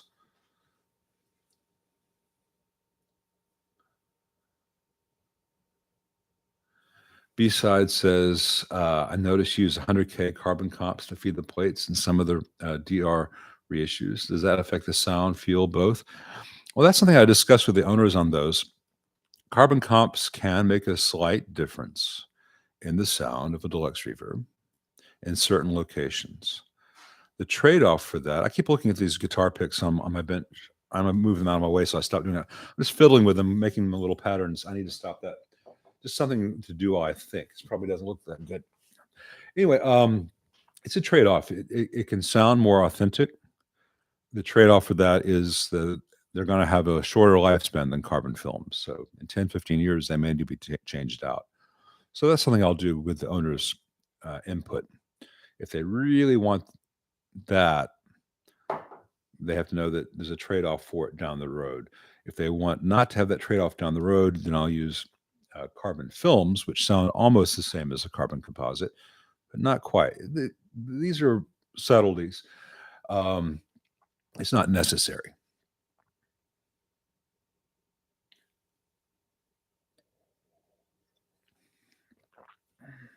Now, please not says question. Thank you so much for what you do. Well, you're welcome. Thank you. I have a Dumble ODS build, not my first, that rarely after heating up quickly ramps up in volume. Master volume stops working. I've checked the grounds.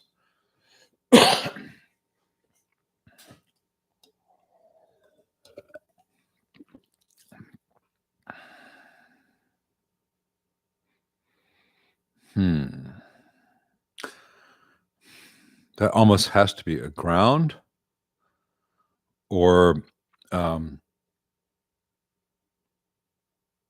your pot is bad or more than one pot. I would really suspect the grounds, and checking is not always easily done.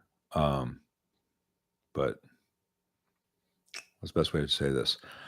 I think, and this is not because you're not good enough. Sometimes, even as a tech, when you run into something like this that's kind of odd, it's good to get a fresh set of eyes on it or to talk it over with someone who's had experience. If you and I were talking on the phone, I probably could step you through some things to check. But an app ramping up in volume and the master volume stops working, that's either, it may not be a system ground, but it sounds like the ground on that master volume pot may not be connected, or maybe a connection which is either vibrates loose or gets hot and something expands. So if you have any friends or a text, you might want to ask them to look through it. Sometimes fresh eyes make all the difference. Hubert Sumlin, that's right, Clyde. Hubert Sumlin is fantastic. Doug 100 says, thanks for your answers earlier today. I just changed out the 5A3 pots to J taper and can't wait to give it a try. Check the bias and it's right at 13 watts. Thanks again. You're very welcome. Now know that a J taper will get louder than an A taper, but the CTS audio pots that you had, the log taper, they have that dead zone at the bottom. So while if you have the amp at 2 with a correctly functioning audio taper pot, it would be quieter than with the J taper. The J taper is a nice in between. The originals had linear, and that gets crazy loud really fast. Audio taper is great in that amp, in that circuit, but the CTS audio tapers have the problem you've discovered. I think the J tapers should be a good choice for you. Let me know what you think.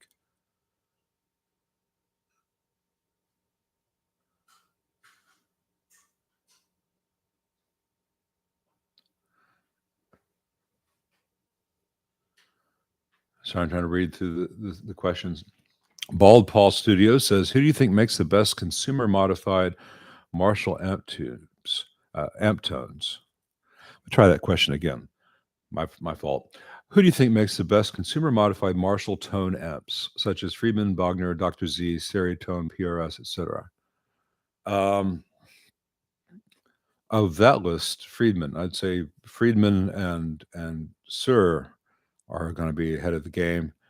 I'm not sure what you mean by consumer modified Marshall tone amps. As you mean like someone doing the number 39 mod or someone doing the Jose mod? Yeah. I guess Dave has kind of locked that up with those specific things, and John, I don't think does the Jose mod or this mod or that mod because he has his own. But those two guys have kind of got that sewn up. There's probably some others that I'm not thinking of right now. I think Roy Blankenship probably has a few nice tricks up his sleeve, though he doesn't have models available in the same price range. I keep rearranging little things on the desk. I need to stop. It's a bad habit for this. I'm just so used to looking off in the distance or fiddling with things while I think.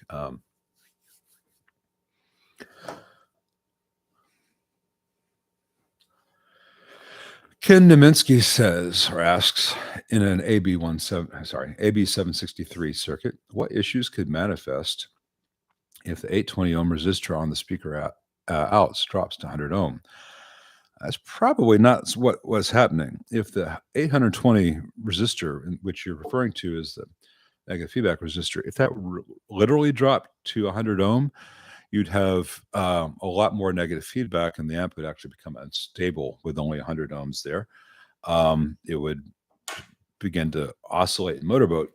That's probably not what's happening, though. The AB 763 circuit has an 820 ohm resistor connected to the feedback tap on the output transformer. And then it has either 100 ohm in most of the amps or 47 ohm in like the Deluxe reverb to ground.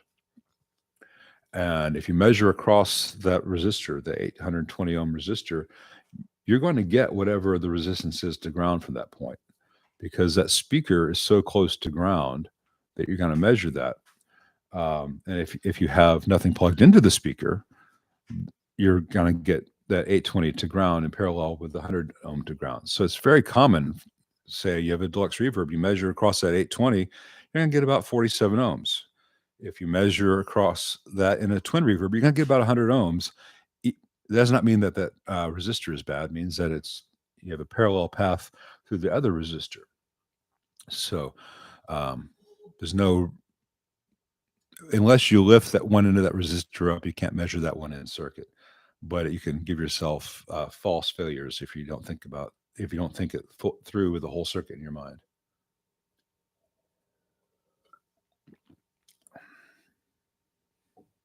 Thanks, Edward LaRose. Some comments I'm not going to read out loud, because if I read them, it sounds like I'm praising myself. So when someone says something very nice, I'll just say thank you. So Edward LaRose, thank you very much. JG Video says, I have an amp with an external speaker out that is not impedance labeled. Is there a way to test how many ohms it is? Yeah, there are ways to find out what the expected load on an output tap is. I'm not sure that most end users are set up or qualified to do that. I would contact the manufacturer, or you can look at it and see if that wire, if there's an internal connection to a speaker, and the odds are it goes from that same point to the external, or it might run to the external from there to the internal. So if you plug into the external, it bypasses the internal, in which case it's going to be whatever the internal speaker connection is. There are ways to do it, but it involves injecting voltage into one side or the other of the output transformer, and then measuring what you get on the other side. And you can figure out the turns ratio, you can figure out the impedance. But I don't think I want to tell people how to inject AC signals into their output transformer from either end in a short excerpt of a longer video, because there's just so much that can go wrong.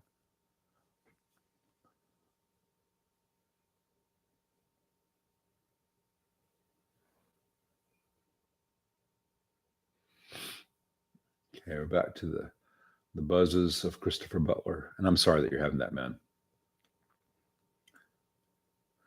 Lee Tintle says, Brad's channel is awesome. And Brad's channel is awesome.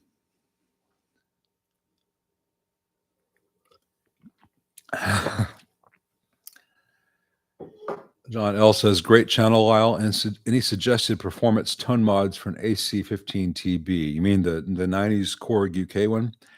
Yeah, watch in about a week. I've got one over there on the other side that's about to go through a bunch of upgrades. So it'd be better to show in that one than to tell you now. So stay tuned. Let's see. I'm sure Uncle Doug has quite a few videos on biasing. He goes through the nitty gritty stuff.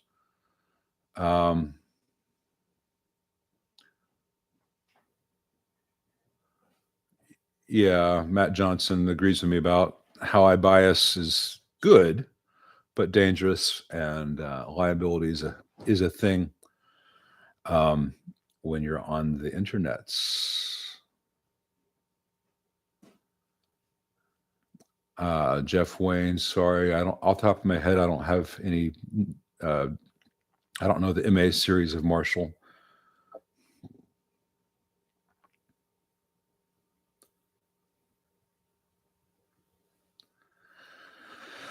We had two workshop says, "Hey Lyle, I don't think your biasing method is generally dangerous, but it should be left to professionals with the right equipment and skills." Well, those are you're saying that that's why we should be left to professionals with the right equipment and skills, because it's dangerous if you get any aspect of it wrong, or just touching the wrong thing at the wrong time. Yeah, I like Rob Robinette. His site is a great resource for amp owners and musicians. Though, as always, I would warn you not to dive into making changes in your amp just because you read about it on one or any particular one website. Don't go in there and start changing a Marshall or even a Deluxe reverb if you haven't built a lot of pedals and at least built a champ or two. You need to get your basics together before you start just changing things because you think you might be able to, because it's hard to get back to where you started if you get lost. Oh, is Uncle Doug biasing with a light bulb limiter in place? Yeah, that's not great, but I have not seen that, and maybe he goes back and maybe he accounts for that. I'm not going to criticize him because I'm not watching him. And if I was watching him and I had something critical to say, I would contact him privately. I would not say, "Oh my God, Uncle Doug does this." I'm not saying that that's what you're doing, but you're in a different position than I am. If I'm doing that, then it'd be kind of crappy of me.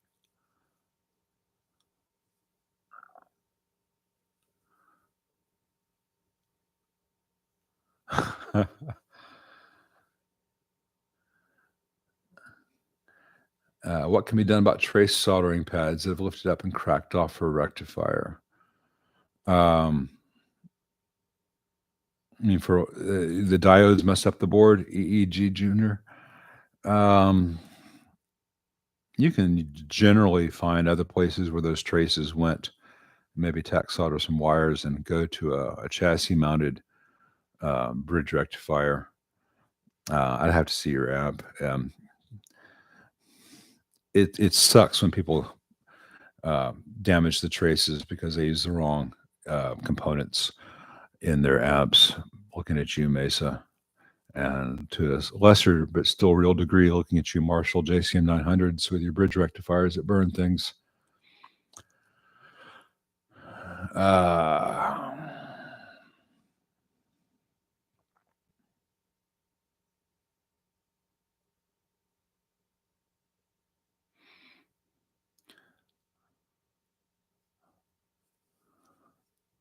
I'm trying to get through. We're talking about cigar and 3-minute jokes.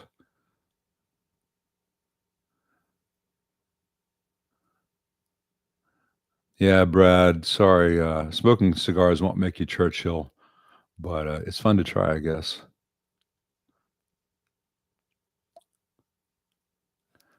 All right, let's see. Show of hands. Who wants a tour of Lyle's shop and workstation? Not today. I'm hiding some mess and clutter with things on the bench. Well, I'll do one when I'm prepared. But thank you for the interest. Most of the good stuff is all here. You know, I've got a lot of chassis and cabinets sitting around and cardboard boxes of things waiting to get opened, and cardboard boxes waiting to be recycled, and stuff like that. It's I've got a big pile of amp covers that I need to reunite with the cabinets when the time comes. I've not had a small box 50 band Trian. I don't get a lot of Friedmans. I don't think they're. I think Friedman's haven't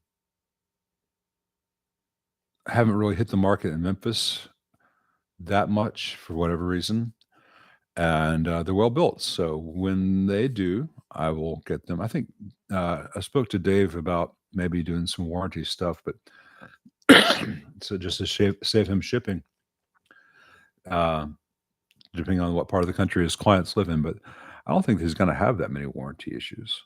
Uh,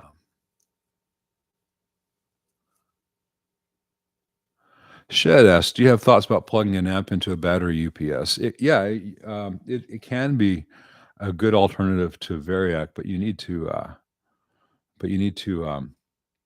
know what you're getting. But there's some UPSs you can set it to 110 volts, and it's just going to stay at 110 volts, or you can set it to 120, and it's just going to stay at 120. That's great, but you have to make sure that the UPS is capable of supplying the current and wattage that your app actually draws. Thanks, Yitzi. And I'll talk to you in the email. Mike Wagliardo says, based on finding in the Mojo 5E8A, do you think an AC style amp should have linear volume pots? NC 3015 build has same issue, most volume at end of pot. That's the Mojo Tone AC15 or AC30 build. No, an AC30 should have audio taper pots. Audio, though I also like J taper in those, but there's no reason to use linear in that.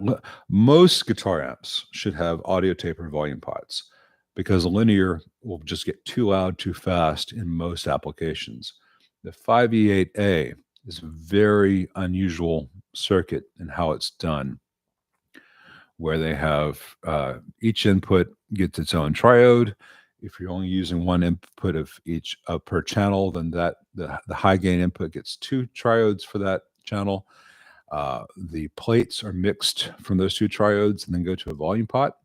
And then those two volume pots of each channel are mixed together.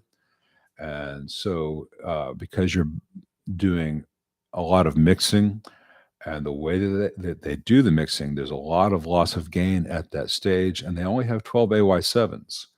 So there's not a ton of gain at that there. So you want the linear, so you have most of the usable range available to you. Whereas if you have audio, it's all bunched up at one end.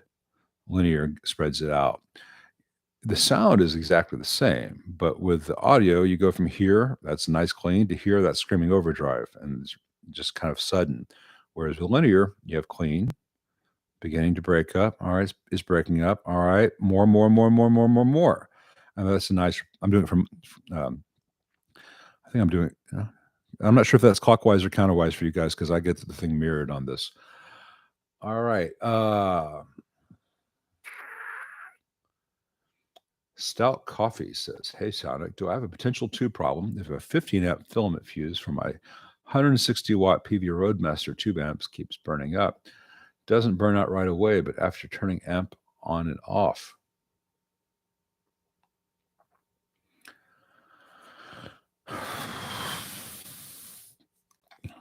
That's a 15 amp fuse. That's a lot of fuse. My God, that's a lot of fusing. Did they really use a 15 amp filament fuse for the heater supply?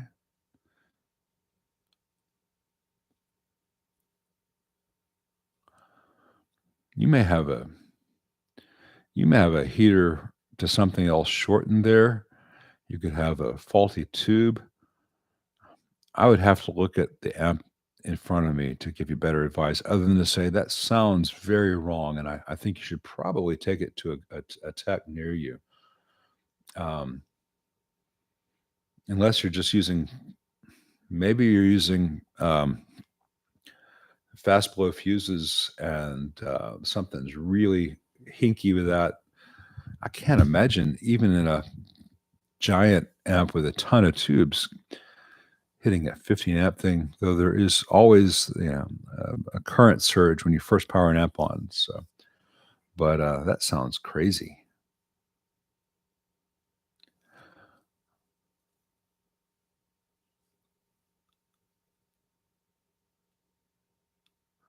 And he says the power PCB burned out, and a spring fuse holder was to hold the fuse. That would burn out too. Well, if you got something burning, you could have all kinds of. If something has burned and now you're having this issue, you could have developed a carbon path somewhere. I really think you need to take your amp to a tech. I can't speculate beyond that, but that does not sound right. Thank you, Tube Workshop, and thank you, Michael Padilla.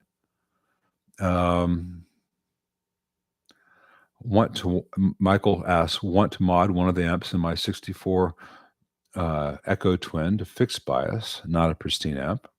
I'll need a new power transformer and output transformer. How do I decide which side to mod? Maybe sometime down the road you would consider this mod. I would not mod a 64 Super Echo Twin at all, let alone changing a power transformer and output transformer, even if the amp isn't pristine. I would get a different amp if that's not if that amp doesn't sound like you want. Get something else. Someone else is going to love a Super Echo Twin from 64, even if it's in player's condition. If you take an amp to a guy like me or a guy like Brad, name your good tech here, Roy Blankenship, we could do almost anything. And if you take it to someone who's been doing this for 5 years, they will try to do almost anything. Brad or I would say, yeah, we could. Are you sure we ought to? Is that really the best use of your money and my time? If you want a louder, cleaner something, get a twin reverb. Get this, get that. Get the thing that you want, start from there, and then make it perfect for you versus completely, radically changing something. I think it'd be probably a poor investment on your part.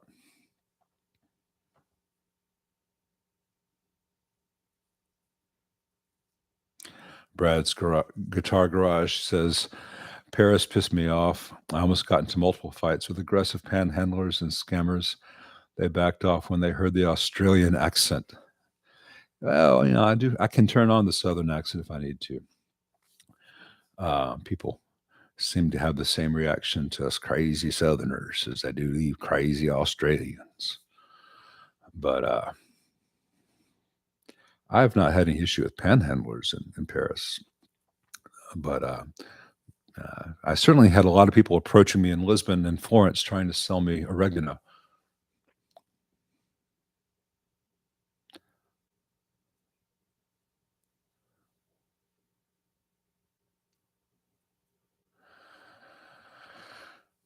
Matthew McGraw says, completely off topic, but stay safe on Tuesday. There's a definite possibility of a late season tornado outbreak in your neck of the woods.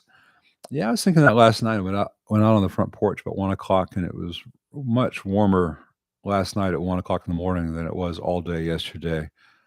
And the winds have been behaving in ways that I associate with tornado weather, and we often get that at the beginning of December. So I'll be as safe as possible. Thank you for that thought.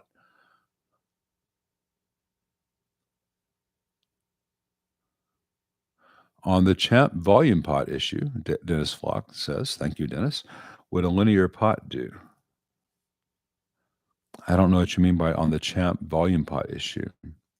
I'm not sure that there is a volume pot issue with the champ, but most champs, black panel and silver panel champs, have audio taper pots. Tweed, I think originally had linear, but probably be better off as audio. Actually, the black and silver panel eras had J taper, not audio taper.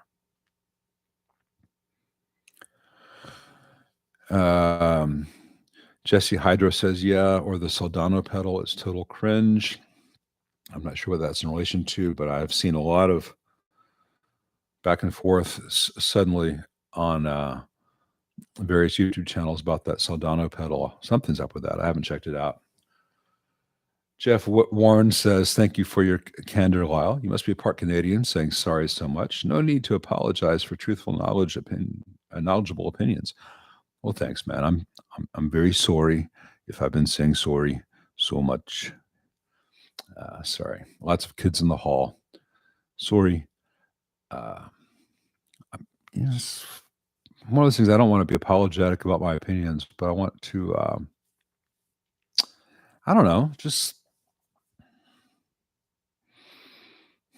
let people know that I'm not expecting them just to, hey, I said it, so you got to believe it. I try to be a real person about it, but sorry.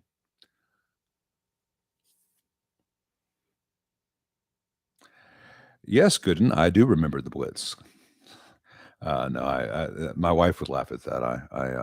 I'm an amateur historian to a degree, mostly focused on English history, American history, and France. As far as the Hundred Years' War contributes to things, which is a huge amount. So yeah, um, but that's one of the things I love about London is that it's a constant mix of the old and new. And New York does that to an extent, but New York old is not London old. See you, Brad. Thanks for joining us.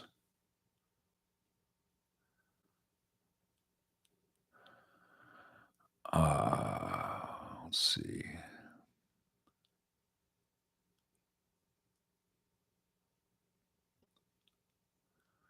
I scrolled down too fast. All right. Let's see. Where was I? Mike Hannaford says, "Hi, Lyle. I'd like to lift the center tap on the heater circuit of my 92 TBX. If you want to create a virtual ground, he wants to know what value resistors. 100 ohm half watts. But the real trick there, Mike, is don't connect them to ground. Connect them to the cathode on the output tube socket. So you can just run from pin 3, which is the cathode, to pin 4 with a 100 ohm resistor, and from pin 3, which is the cathode, to pin 5 of one of the EL84s.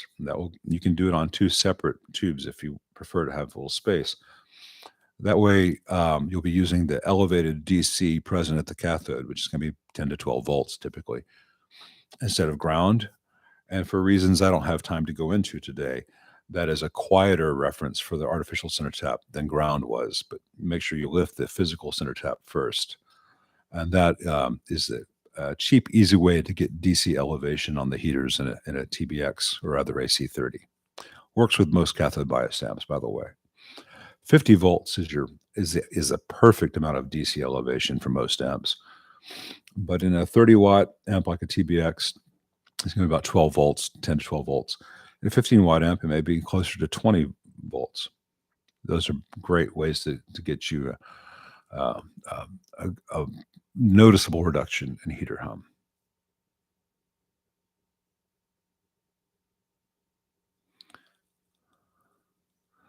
Gooden says, hey, West Chilton, thanks for joining us. Gooden says, Lyle, what is it about the LDR tremolo roach in a Fender that is barred from the European market? I don't know if it's cadmium or mercury or whatever, but the LDR, it's got some substance that you can't sell in Europe these days, or it's not recyclable or whatever. And so Fender is just not putting the roach in the 64. And if you buy the 65 reissue, the European market, it doesn't have the roach either. It's got this little solid state workaround card that doesn't sound very good, apparently. But I think the thought on that was it's a daughter board that it's easy to take out. And then if you have one of them in Europe, you can have a local tech buy a roach off the American market reverb and install that. Fender just can't import it into the country with that thing. Steve Moraldo says, I'd like to run stereo to 2 amps, but I'm having a ground loop hum. Can you recommend a splitter with transformer isolation? I'm looking at the Sur buffer and Lila P split. Have you tried either? Yeah, a lot of different devices. Lila, Sur's got one. I've got a radial ABY over there. They also sell just splitters that has, you want something which has an active transformer isolation, which will invert the polarity if as needed and will lift the ground without, so you won't have any ground loop and you won't have any buzz. And if you just need a simple splitter for stereo, that'll do it. The issue there is you may need, if you're running stereo to 2 amps, no, you can just put on the last feed to one of the amps, in which case you don't need anything. You don't need a splitter there. You split earlier when you go into stereo and you have all your stereo effects and the output of the stereo effects, one side of them, then you do the ground isolation with a transformer. And Lely and Arlele and Sir and Radial all make good products for that. Matt Johnson, I saw your question about manufacturers have seen my videos. I'm not going to get into it with the company you mentioned there. But as far as I know, they have not. One company has, I don't recall which one off the top of my head.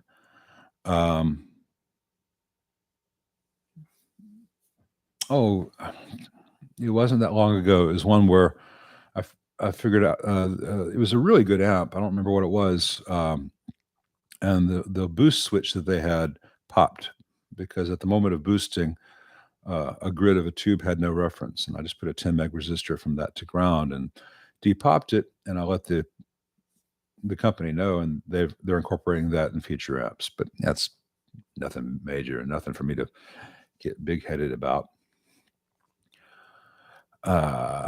Steve Lark says, any recommendations for a good push-pull 1 meg audio pot? I don't see a lot of options. I'm looking to add an on-off bright switch on my JCM 800 without drilling. The best one out there, it'll fit on old JCM 800s without drilling, is the CTS double pole, double flow switch pot, which has a little daughter board, a little PCB on it. That'll fit on a 3/8 inch hole. If you have a later JCM 800, which has the 16 millimeter pots, pardon me, there's some alphas that are fine for the purpose. I would make sure that you really want to have and will use a bright switch, like temp one in on a standalone switch. Make sure it's something you really will do before you start changing things out. But the CTS 24 millimeter is fantastic, and the Alpha 16 is fine. Thanks, Mike Wagliardo.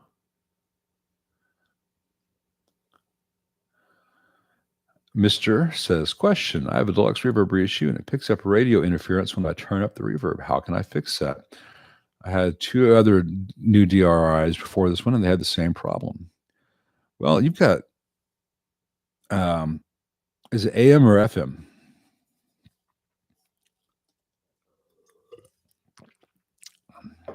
I would think that it's probably some signal in your area. It could be the orientation of the amp and hence the orientation of the tank acting like an antenna. It could be that you don't have good grounding in your building. But if that's the problem with 3 Deluxe reverb reissues in a row, it's not the amp, it's the environment. And, if Spinal Tap can't fix it, you probably just need to play it in a different environment. But if you're picking up the radio in your house, are you using a wah pedal at the time? By any chance, wahs are great radio antennas. You could also have a faulty ground in an instrument cable that can cause that.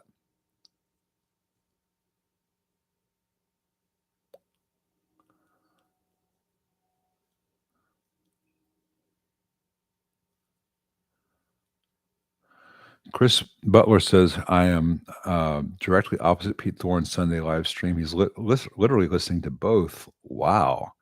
All right. Take that, Pete Thorne. Do that. I chose this time because most American viewers would be awake and out of church and not working.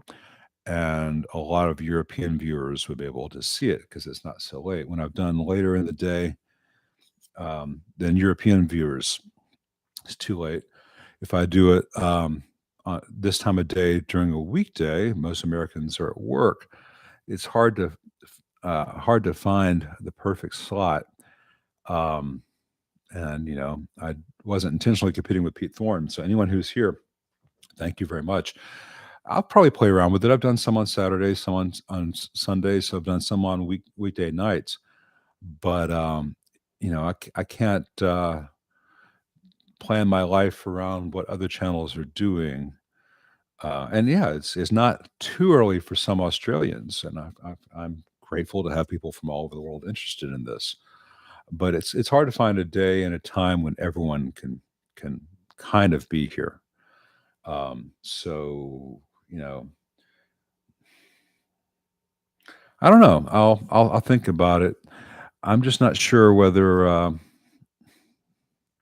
there's a reason Pete chose this time. And I didn't know that. I don't watch his live streams. Obviously, I'm doing this. Maybe I should. I don't think I've ever seen one of his live streams. He's answering a lot of guitar and gear questions from what I have seen of replays. Yeah. If he's been doing this slot for 4 years, I'll reconsider. It's not. I have no illusions that I can compete with Pete Thorne for viewers, nor do I have any interest in competing with Pete for viewers. I think Pete does a phenomenal job of what he does. I really like him as a person. I respect him as a player. So I need to maybe alternate sometimes. I don't know. A lot of considerations. It's hard to balance all these things. If I do Tuesday at 5 o'clock in the afternoon, it's great for us, a lot of Australians, great for most Americans.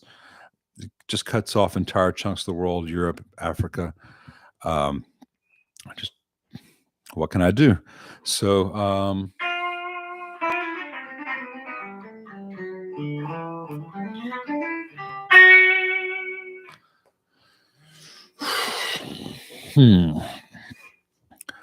at the same time, you can watch him live and watch me afterwards, and vice versa. So, I don't know if there's any perfect thing. I'll think about it. But this seems like a good time for more people. Unless people just don't watch this because everyone's over on Pete's thing, in which case I'll just go watch Pete too. We've been going for a little over 2.5 hours, and I think this is probably a good place to stop. So some of you can get back to Mr. Thorne. And seriously, anyone who doesn't know, go check out Pete Thorne's channel after this. A lot of people love what he does. I think he's a great player. Seems to be a cool guy. He's certainly one of the real deals, and he's very good at communicating the things he wants to communicate. So if you don't know about Pete Thorne, go check him out. And I appreciate everyone who joins me for these things. I appreciate your interest. The donations are much appreciated. Again, you don't have to make a donation to get your questions asked. And I'll see you next time. And I got a lot of things coming up. For some reason, these Blues Juniors, really, people love the Blues Juniors videos. Then I do like a 69 Marshall and crickets.